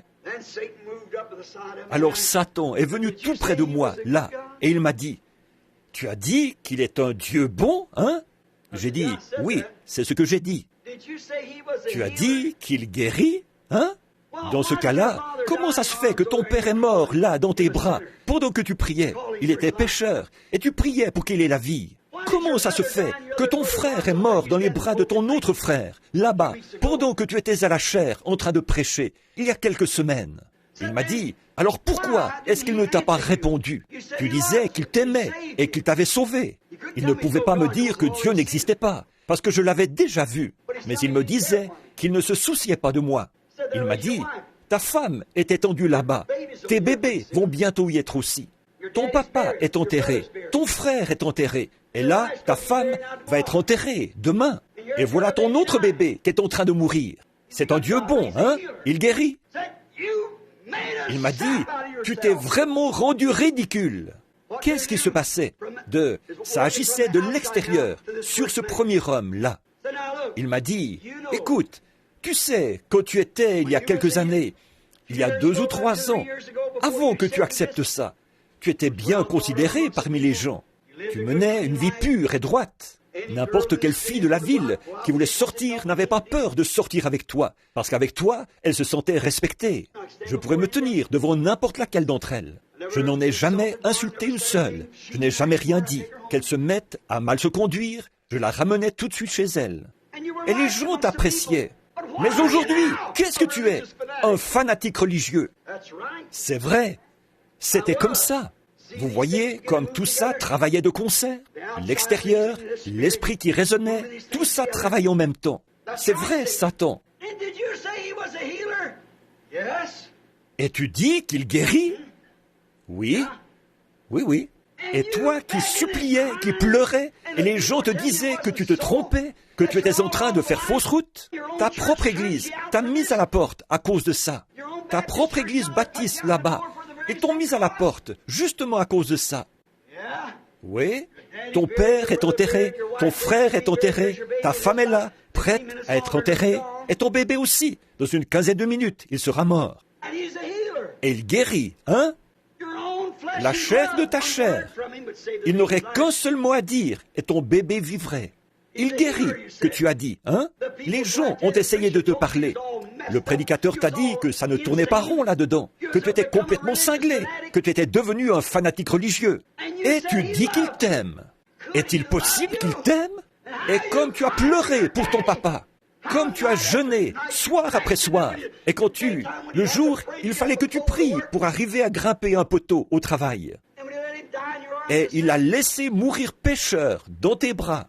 Et ta femme, quelle femme admirable! Et tu l'aimais tant. La mère de Billy, beaucoup d'entre vous vous souvenez de Hope. C'était une jeune femme si gentille. Et comme vous étiez heureux dans votre petite maison là-bas, avec pour environ 7 ou 8 dollars de meubles, ce que vous aviez comme meubles, mais tu l'aimais et vous vous aimiez. Et tu as prié pour d'autres, et par une sorte d'émotion mentale, ils se levaient, ils marchaient, et ils disaient qu'ils étaient guéris. Mais maintenant, ta propre femme, la voilà morte. Depuis 2 jours maintenant, elle est là, chez l'entrepreneur de pompes funèbres, Scott et Combs. Il guérit, hein?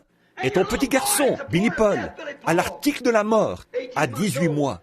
Et ta petite fille de 8 mois, elle est ici, en train de mourir d'une méningite. Tu as prié, et Dieu a tiré les rideaux. Il a dit, tais-toi, je ne veux rien savoir, rien entendre, rien. Il t'a tourné le dos. C'est un Dieu bon, hein? Il t'aime, hein? Toutes les filles que tu as fréquentées, tous ceux qui étaient autrefois tes camarades, et même tes meilleurs amis, ils t'ont quitté, parce que tu es un fanatique religieux. Tout ce qu'il me disait là, c'était la vérité. Tout ce qu'il disait, c'était parfaitement logique. Voyez, ici. À ce moment-là, j'étais sur le point de dire, eh bien, si c'est comme ça qu'il fait, alors je ne le servirai pas. Et comme je me disais ça, quelque chose est venu d'ailleurs, du plus profond de l'intérieur, et m'a dit, mais qui es-tu d'abord? Le Seigneur a donné, et le Seigneur a repris. Voyez, c'est cet homme intérieur. Lui, il ne raisonne pas du tout. J'ai repensé au passé, et je me suis dit, comment est-ce que je suis venu sur terre? Je viens d'une bande d'ivrognes. Comment est-ce que j'en suis arrivé ici? Qui m'a donné la vie? Qui m'a donné ma femme? Qui m'a donné ce bébé? D'où est-ce que ma femme est venue? D'où est-ce que ma vie est venue? J'ai dit, qu'il me tue, j'espérerai quand même en lui. J'ai dit, arrière de moi, Satan. J'ai posé ma main sur le bébé. J'ai dit, Sharon ma chérie, je vais te déposer dans les bras de ta maman dans quelques minutes, quand les anges de Dieu viendront t'enlever. Mais un jour, papa te reverra. Je ne sais pas comment ça va se passer, ma chérie. Je ne peux pas te le dire. Là, il me tourne le dos. Il ne veut même pas m'écouter pour toi. Il a laissé mourir ma femme, pendant que je lui tenais les mains, que je pleurais pour elle. Et mon papa, il est mort dans mes bras, la tête sur mon bras, ici, en me regardant, en cherchant à reprendre son souffle. J'ai prié aussi fort que j'ai pu.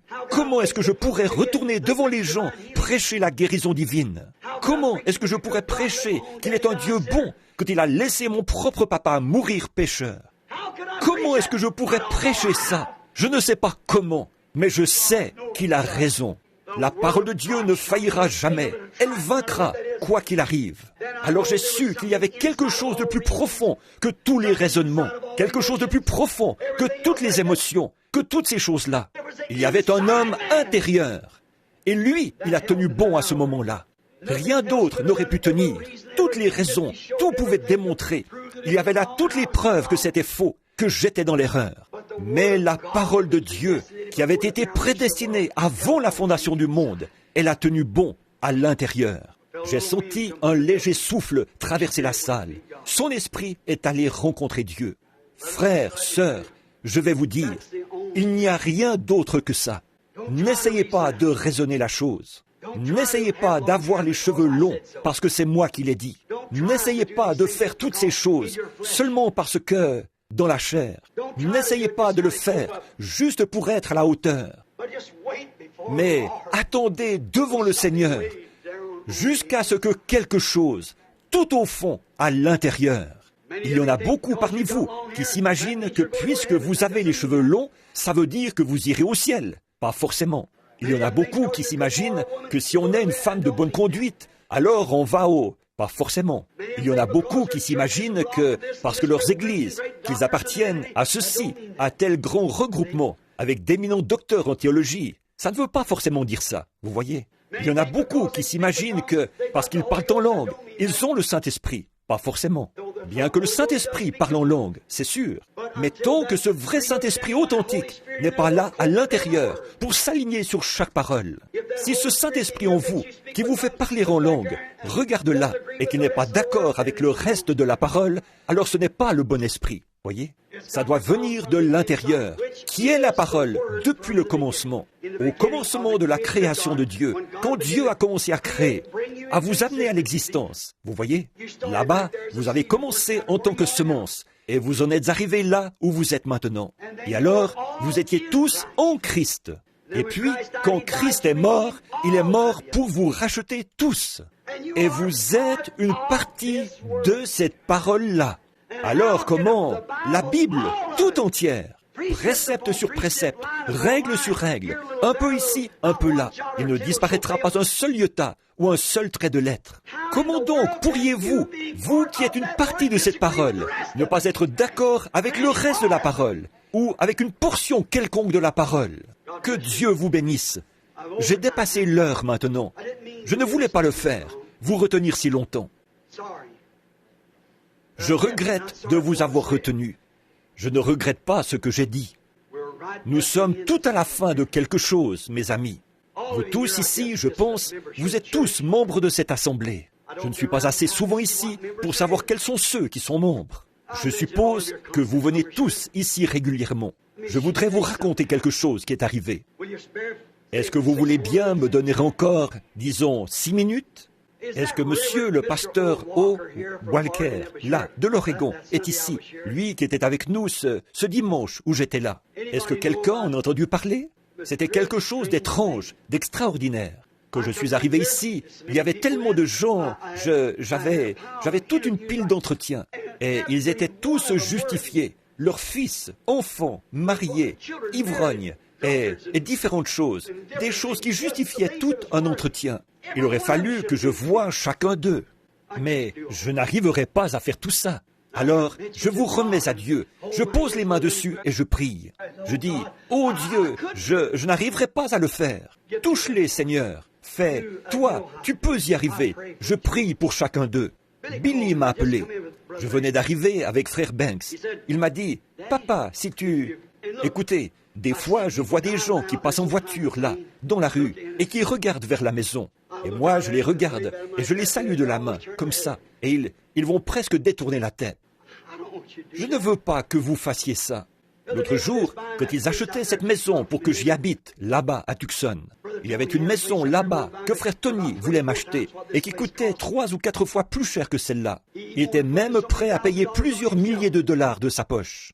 Mais la seule façon d'entrer là, un gardien était posté à l'entrée.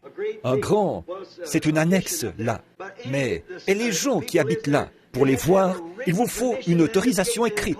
Alors le gardien les appelle pour leur demander s'ils sont d'accord de vous laisser entrer.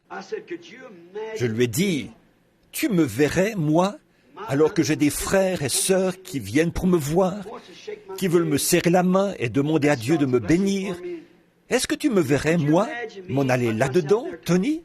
Il m'a répondu, « Eh bien, vous devez. » Je lui ai dit, « Tony, comme ils font, l'assemblée et tout, qu'ils gardent une certaine distance entre moi et les gens. » J'ai dit, « C'est à cause de ceux qui veulent me dicter ce que je dois faire. » Ils disent, « Le Seigneur m'a dit, alléluia, je ne partirai pas d'ici, gloire à Dieu. Le Seigneur m'a dit que vous devez venir faire une réunion chez nous, dans notre groupe. Oui, monsieur, gloire à Dieu. Le Dieu me l'a dit. Si vous ne le faites pas, frère Branham, vous êtes rétrograde, ça c'est sûr. Et moi qui suis là, en train d'essayer d'étudier, voyez, c'est pour ça, vous voyez. Et bien des braves gens sont empêchés d'entrer à cause de ça. C'est comme quand un homme va chasser sur le domaine d'une ferme. Un fermier lui dit, « Allez-y, vous pouvez chasser. » Et alors vous y allez et vous abattez une de ces vaches. Un lapin passe sous la vache et vous tirez sur le lapin quand même. Vous piétinez la clôture au lieu d'aller jusqu'au poteau et de grimper par là, comme un homme honnête devrait le faire. Vous escaladez la clôture et vous la démolissez. Là, vous voyez? Alors il dira, je vais mettre une interdiction d'entrée. Je ne peux pas lui reprocher ça du tout, pas du tout. Mais qu'est-ce qu'il fait? Il empêche le chasseur honnête de passer. C'est toujours comme ça. C'est le mal qui empêche le bien d'avoir le dessus. Toujours. Mais ces gens il y en a des milliers qui sont vraiment dans le besoin et qui sont bienveillants, des gens pleins d'amour, remplis de la grâce de Dieu. Et c'est ce qui arrive ici, que des gens viennent comme ça. On ne veut pas de ça, non. Mais cet homme est arrivé. Billy m'a dit, dépêche-toi de venir, papa. Il a dit, il y a Madame Waldorf qui est là avec des gens, quelqu'un qui est en train de mourir. Il faut que tu les vois tout de suite. Alors je me suis dépêché de venir ici. Quand je suis arrivé, ils m'ont dit, ici, il y a seulement un homme qui dort là-bas, à côté, là, sur le côté, sur un coussin tous les jours, sur le côté du bâtiment. Il a dit, il veut que tu pries pour lui. J'ai dit, d'accord. J'ai dit, je le ferai entrer. Je suis venu. Il y avait, je crois, une Cadillac, là, derrière, un genre de grosse voiture. J'arrivais et cet homme m'a dit, bonjour monsieur. Il ne me connaissait pas. Je suis entré. Et sœur Waldorf, la pauvre, elle est entrée. Vous savez, vous connaissez son histoire, n'est-ce pas? Voilà, elle avait le cancer. Elle était morte dans la ligne de prière, à peu près 1 heure avant que j'arrive jusqu'à elle. Son docteur était venu. Il avait montré, il y a environ 18 ans de ça, un cancer du cœur. Voyez, et elle est en vie aujourd'hui. Maintenant, elle habite dans l'Arkansas. Et à l'époque, elle était à Phoenix. Elle m'a dit, frère Willie, je n'aurais pas voulu arriver comme ça. Mais elle a dit, je n'avais pas d'endroit où rester. Je ne voulais pas.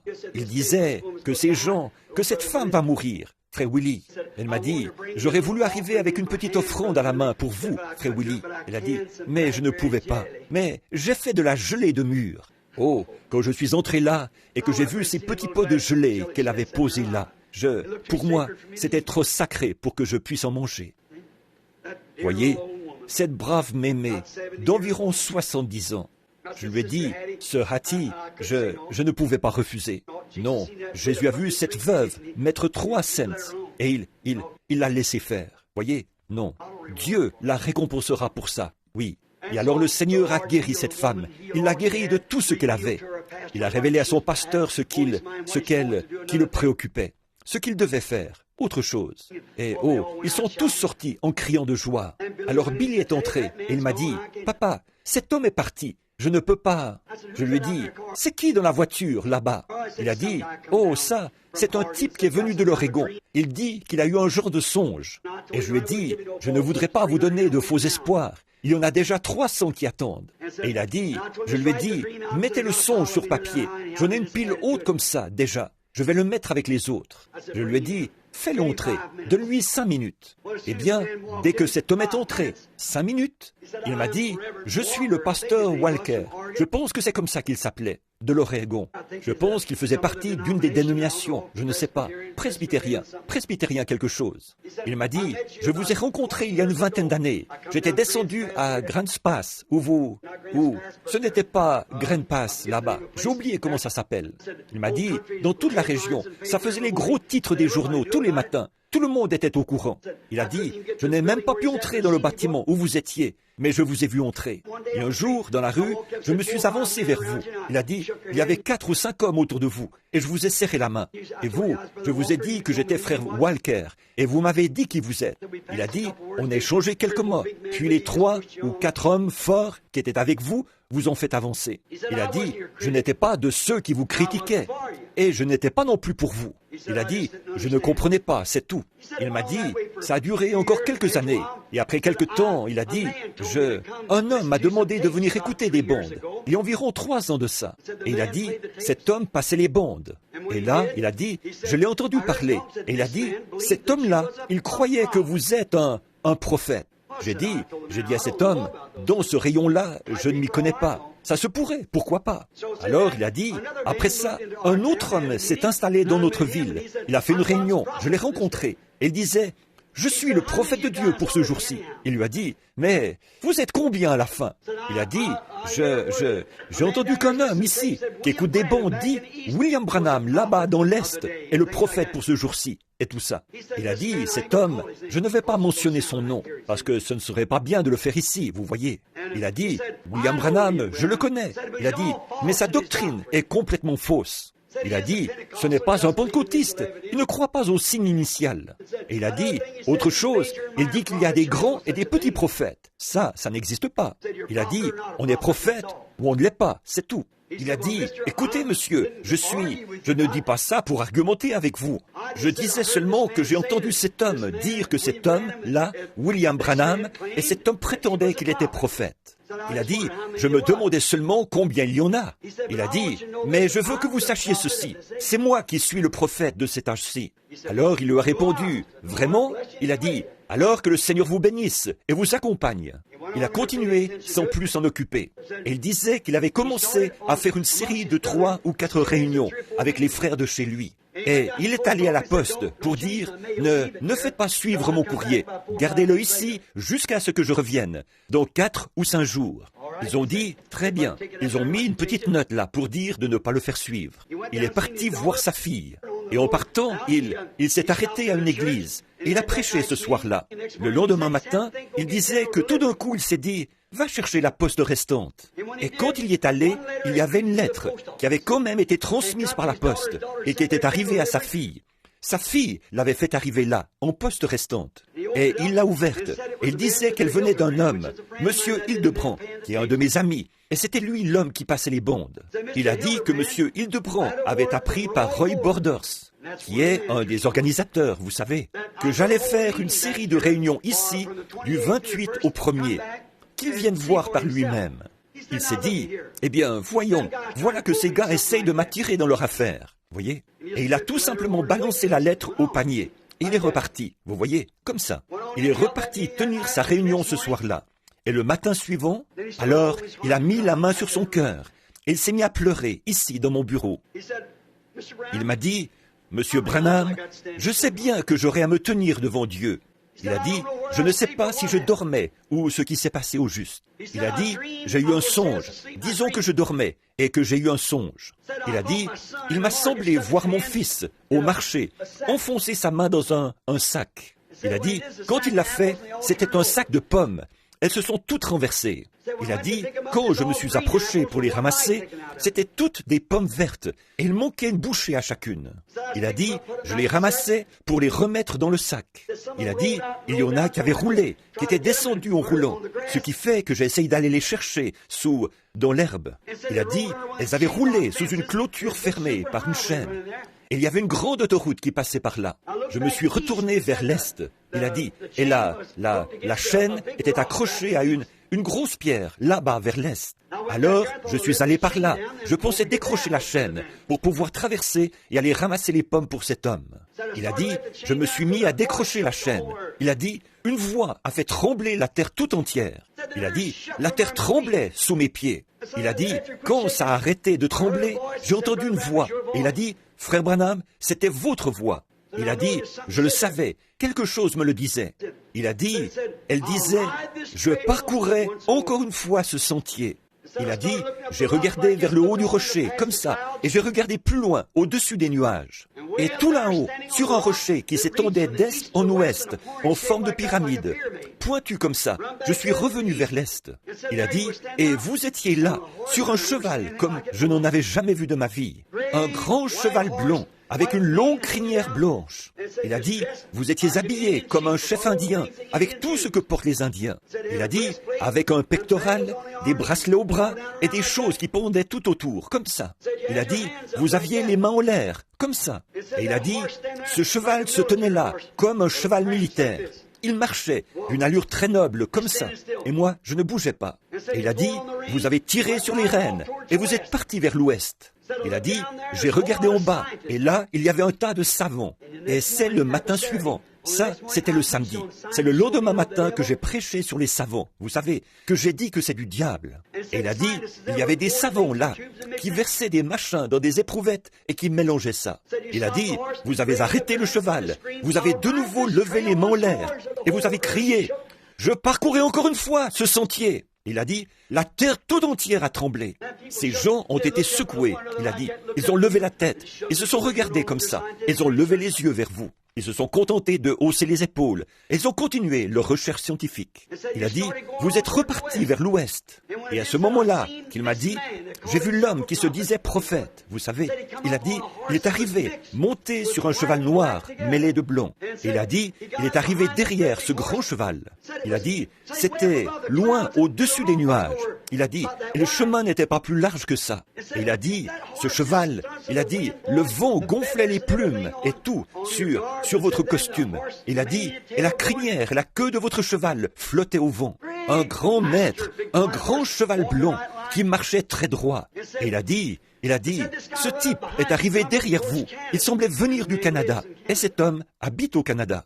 Il a dit, il est venu là, il disait, il essayait de faire tomber votre grand cheval avec son petit cheval. Il le retournait pour faire frapper sa croupe contre la... Il a dit, le grand cheval n'a même pas bronché. Il continuait d'avancer. Il a dit, alors tout d'un coup, il a dit, vous vous êtes retourné. Il a dit, c'était la 3e fois que vous parliez, mais c'était la 2e fois que vous disiez, je parcourais. Et il a dit, vous ne parliez plus comme avant. Là, vous donniez un ordre. Il a dit, vous vous êtes retourné et vous avez appelé cet homme par son nom. Et vous avez dit, descends de là. Tu sais pourtant bien qu'aucun homme ne peut parcourir ce chemin si ce n'est pas Dieu qui l'a établi pour ça. Descends de là. Et il a dit, l'homme a fait demi-tour. Il a dit, cet homme a déjà écrit des lettres. Et il a dit, sur les hanches de son cheval, ce noir mêlé de gris. Il a dit, sur les hanches de son cheval, son nom était écrit, sa signature, exactement comme sur ses lettres. Et il est parti vers le nord. Il a dit, alors vous avez continué votre chemin. Ce grand cheval s'est retourné, aussi loin vers l'ouest que vous le pouviez. Il a dit, vous étiez là, et vous avez levé les mains comme ça. Et il s'est mis à pleurer. Il m'a dit, frère Branham, de voir ce cheval debout là, la coiffure de guerre et tout ça, qu'il disait, et ce pectoral et tout qui brillait. Il a dit, vous avez gardé les mains en l'air un moment, puis vous avez encore regardé en bas, vous avez repris les rênes, et vous avez dit, je parcourais une fois encore ce sentier. Il a dit, la terre tout entière était secouée dans tous les sens, comme ça. Et il a dit, il n'y avait plus de vie en moi. Je me suis affalé au pied du rocher. Alors, je me suis réveillé. Il a dit, qu'est-ce que ça signifie, monsieur? J'ai dit, je ne sais pas. Le lendemain matin, Junior Jackson, qui avait eu le songe de la pyramide, vous savez, que je partais vers l'ouest, vous vous souvenez de ça? Il m'a appelé 1 mois ou 2 avant. Il avait eu un songe qu'il brûlait de me raconter. Et j'ai dit, Billy, il y en avait une 20aine là dehors. Il m'a dit, il y a Junior Jackson là. Il dit qu'il faut qu'il te raconte ce songe. Je lui ai dit, fais-le entrer. 5 minutes. Il est entré avec sa femme, comme témoin, qu'il disait. Il m'a dit, j'ai rêvé, frère Branham, que j'étais allé faire une balade en voiture avec ma femme. Et il a dit, j'ai regardé vers l'est, et j'ai vu quelque chose qui ressemblait à un point, comme une de ces soucoupes volantes. Vous voyez, le monde ne sait pas ce que c'est. Vous savez, c'est là. Nous, on sait ce que c'est. Vous voyez, nous, on sait que ce sont des anges, enquêteurs de jugement. Vous voyez?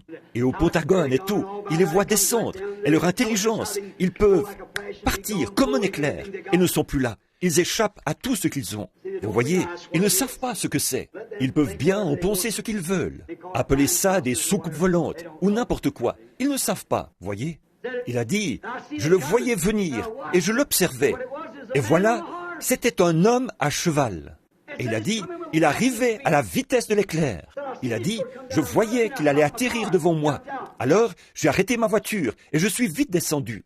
Il a dit, à ce moment-là, la voiture, le cheval était sur la route. Un grand cheval militaire blanc qui marchait d'une allure très noble. C'est la parole, bien sûr, qui marche d'une allure très noble. Il a dit, il y avait un homme assis dessus. Il a dit, il portait une sorte de costume du Far West. Ce n'était pas un cow-boy, mais il a dit, il avait plutôt l'air d'un commandant de la gendarmerie à cheval de l'Ouest, ou quelque chose comme ça. Vous voyez, toujours l'autorité du chef à l'Ouest, des Indiens au-dessus des Indiens, gendarme à cheval au-dessus. Voyez? Et il a dit, cet homme avait son chapeau enfoncé sur la tête. Et il regardait de côté. Et il a dit, quand il s'est tourné, il a dit, c'était vous, frère Branham. Il a dit, vous ne parliez pas comme avant. Vous avez dit, Junior! Je l'ai appelé 3 fois et j'ai dit, je vais te dire ce qu'il faut faire. Et il a dit, alors vous avez repris les rênes du cheval. Vous avez fait à peu près 3 foulées et vous êtes parti vers le ciel. Vous n'étiez plus là. vous étiez parti vers l'ouest. Il a dit, un instant après, je regardais, et voilà un cheval plus petit qui arrive, de la même race, mais plus petit, et il restait là. Il a dit, je me suis approché, je me disais, il doit avoir envoyé celui-là pour moi. Il a dit, je l'ai enfourché. Junior aussi, il a fait un peu d'équitation. Il m'a dit, vous savez ce que c'est? Quand une selle vous va bien, frère Branham, les étriers et tout. Il a dit, je me suis dit, oh, celle-ci me va très bien. Alors j'ai pris les rênes et je suis parti vers le ciel. Il a dit, j'ai tiré sur les rênes pour l'arrêter. Je lui ai fait faire demi-tour et je suis revenu. Voyez? Il a dit, quand je suis revenu, j'ai arrêté le cheval. Je suis descendu parler avec ma femme. Et le cheval était parti. Et Junior aussi, il était tout remué. Et puis, avant-hier, il y a 3 jours, Léo Mercier est venu avec exactement le même songe, sans le savoir. Il s'agissait d'essayer de faire accoupler un grand étalon blanc avec une jument noire. Et il n'y arrivait pas, il était agité. Il m'a dit que j'étais arrivé là. J'avais dit « Léo » et que je lui avais dit comment moi je m'y prenais. Je ne veux pas le répéter ici, voyez, mais je lui ai dit comment je m'y prenais. Vous avez dit « Tu ne vois pas ?» Juste pour te dire, je ne savais pas qu'Ed Dalton avait un gendre et que son gendre avait un chien qui s'appelait comme ça. Tu sauras que tu es en train de rêver, Léo, mais quand tu te réveilleras, souviens-t'en. Et il a dit, je n'avais jamais entendu donner un ordre avec tant d'autorité. À peu près au même moment, Roy Robertson est venu. Il a dit, frère Branham, vous vous souvenez, avant la première fois où vous avez quitté l'église, je vous avais vu assis, c'était comme en Palestine. On était tous là, le conseil d'administration et tout, assis comme autour de la table du souper du Seigneur. Et vous parliez. Et vous, il n'était pas sûr de savoir de quoi vous parliez. Il a dit, une nuée blanche est descendue vous prendre. Elle vous a emporté. Combien se souviennent du songe de frère Roy? Et il a dit, cette nuée blanche vous a emporté. Et il a dit, vous n'étiez plus là. Je parcourais les rues à pied, en criant et en pleurant. Quand je suis revenu ici, il était là, avec son bras infirme, comme il était. J'étais en train de lire ça. Il a lâché son râteau et il s'est mis à pleurer quand il m'a vu arriver. Comme je ne l'avais pas vu avant, il m'a raconté son songe. Il disait, il était en train de ratisser. J'ai dit, et vous êtes parti. Il disait, je parcourais les rues, partout, en essayant de vous trouver. Je n'arrivais pas à vous trouver nulle part. Je criais, oh, frère Branham, ne partez pas. Il a dit, une nuée blanche est venue vous prendre. Elle vous a emporté loin de nous, vers l'ouest. C'était avant la pyramide, ou quoi que ce soit. Voyez, il a dit, elle vous a emporté vers l'ouest. Et moi, je pleurais en parcourant les rues. Il a dit, après un moment, je suis allé m'asseoir à la table. Et quand j'ai levé les yeux et que j'ai regardé au bout de la table, il a dit, je ne pouvais pas voir plus que ça de vous. C'était blanc comme la neige. Il a dit, vous étiez là. Et il a dit, vous parliez avec autorité. C'était tout à fait clair. Il a dit, chaque homme comprenait exactement ce que vous disiez. Oh, mon frère, ma sœur, chacun de vous en est conscient. Je sais ce que ça signifie. Voyez? Soyez vigilants. Restez attachés à Christ. En tant que ministre de l'Évangile, je veux vous adresser cette mise en garde. N'avalez pas n'importe quoi. N'allez rien vous imaginer. Ne bougez pas de là. Tant que cet intérieur de l'intérieur n'est pas ancré à la parole, tant que vous n'êtes pas en Christ, parce qu'il n'y a que ça parce que dans l'âge où nous vivons, la séduction est plus forte que jamais. Ça séduirait même les élus, si c'était possible. En effet, ils ont de l'onction. Ils peuvent tout faire comme les autres. Mettez vos vies en ordre. Payez vos dettes. Jésus a dit, ne devez rien à personne. Bien sûr, je ne parle pas de votre maison, votre loyer et tout. Ça, vous ne pouvez pas faire autrement. Déchargez-vous de tout. Mettez tout en ordre. Préparez-vous. Tenez-vous prêts. Souvenez-vous, au nom du Seigneur, quelque chose est sur le point d'arriver. Cette semaine, je vais partir dans les collines. Pas vraiment pour chasser l'écureuil. Bien sûr, j'aime bien chasser l'écureuil. Mais la raison pour laquelle j'y vais, c'est pour dire « Oh Dieu, je ne sais plus de quel côté me tourner. Et je ne veux pas passer à côté. Aide-moi. Priez pour moi. Voulez-vous le faire? Moi, je prierai pour vous. J'espère, par la grâce de Dieu, que je vous rencontrerai tous et qu'on se retrouvera dans un pays meilleur que celui-ci. Pourquoi est-ce qu'on vient ici? Qu'est-ce qu'on fait? Est-ce qu'on vient ici pour jouer? Est-ce qu'on vient ici pour se rassembler comme un club? C'est Christ ne peut pas venir tant que l'Église n'est pas parfaitement en ordre. C'est nous qui l'attendons. Je crois que nous sommes à la fin. Regardez ce qui s'est passé en Californie. Voyez les émeutes. Voyez les 19 meurtres qu'il y a eu, des crimes racistes. Je vous avais bien dit, il n'y a pas longtemps ici, que ce Martin Luther King allait conduire son peuple au massacre. Combien s'en souviennent?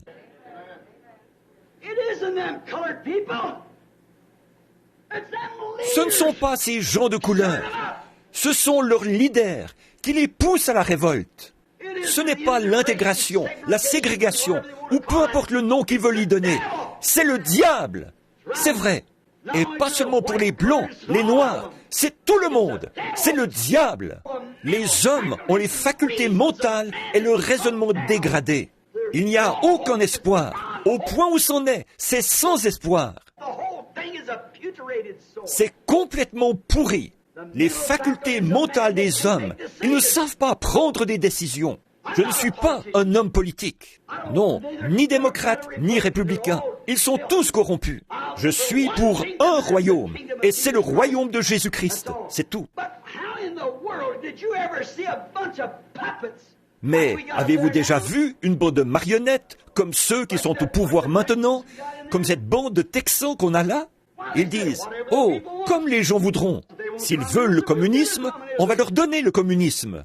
S'ils veulent l'intégration, on va leur donner l'intégration. S'ils veulent la ségrégation, on leur donnera quoi que ce soit. » Où est-ce qu'il y a des hommes?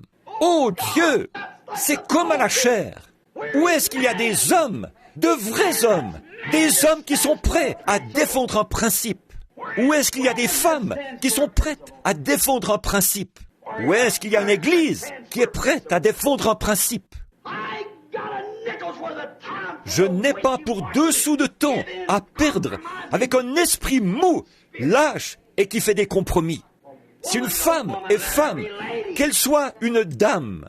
Si un homme est homme, qu'il soit vraiment un homme. Si c'est un président, où sont passés ceux de la trompe de John Quincy Adams?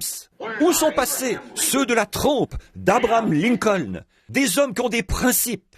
Où sont passés ceux de la trompe de Patrick Henry qui disaient « Donnez-moi la liberté, sinon donnez-moi la mort ». Où est-ce qu'il y a un homme qui prend position pour ce qui est juste?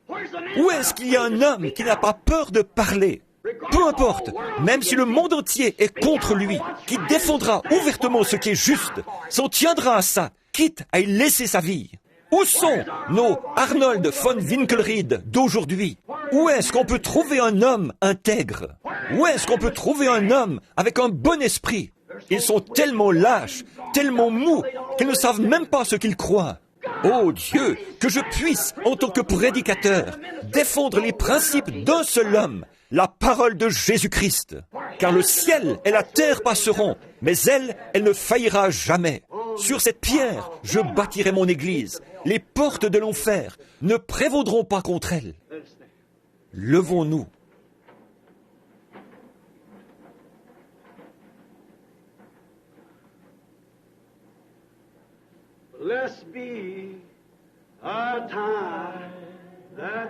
Béni soit le lien qui nous unit en Christ. Le saint amour, l'amour divin que verse en nous l'Esprit. Maintenant, tenez-vous par la main. Si nous devons bientôt quitter ces lieux bénis,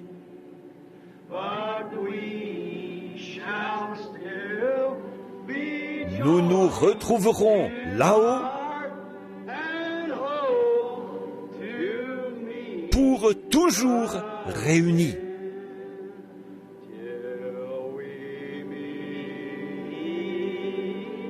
Avec nous toujours, avec nous,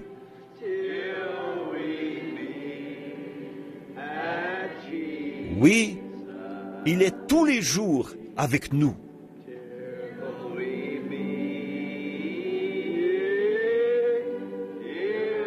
Avec nous toujours, avec nous jusqu'au jour du dernier rendez-vous. Maintenant, courbons la tête, pendant que Frère Neville terminera la réunion par un mot de prière. Alors, revenez ce soir. Nous prévoyons une glorieuse réunion ce soir, ici au tabernacle. Que Dieu vous bénisse. Et priez pour moi, moi je prierai pour vous. Mes amis, ne pensez pas que je suis un fanatique. Ne pensez pas que j'essaie de vous imposer quelque chose. Je vous aime. J'ai un principe, et c'est la Bible. On ne peut pas en retrancher un seul mot, ni y ajouter un seul mot. Je la crois comme elle est écrite. Maintenant, courbons la tête, pendant que notre précieux et fidèle pasteur termine la réunion. Que Dieu te bénisse, Frère Neville.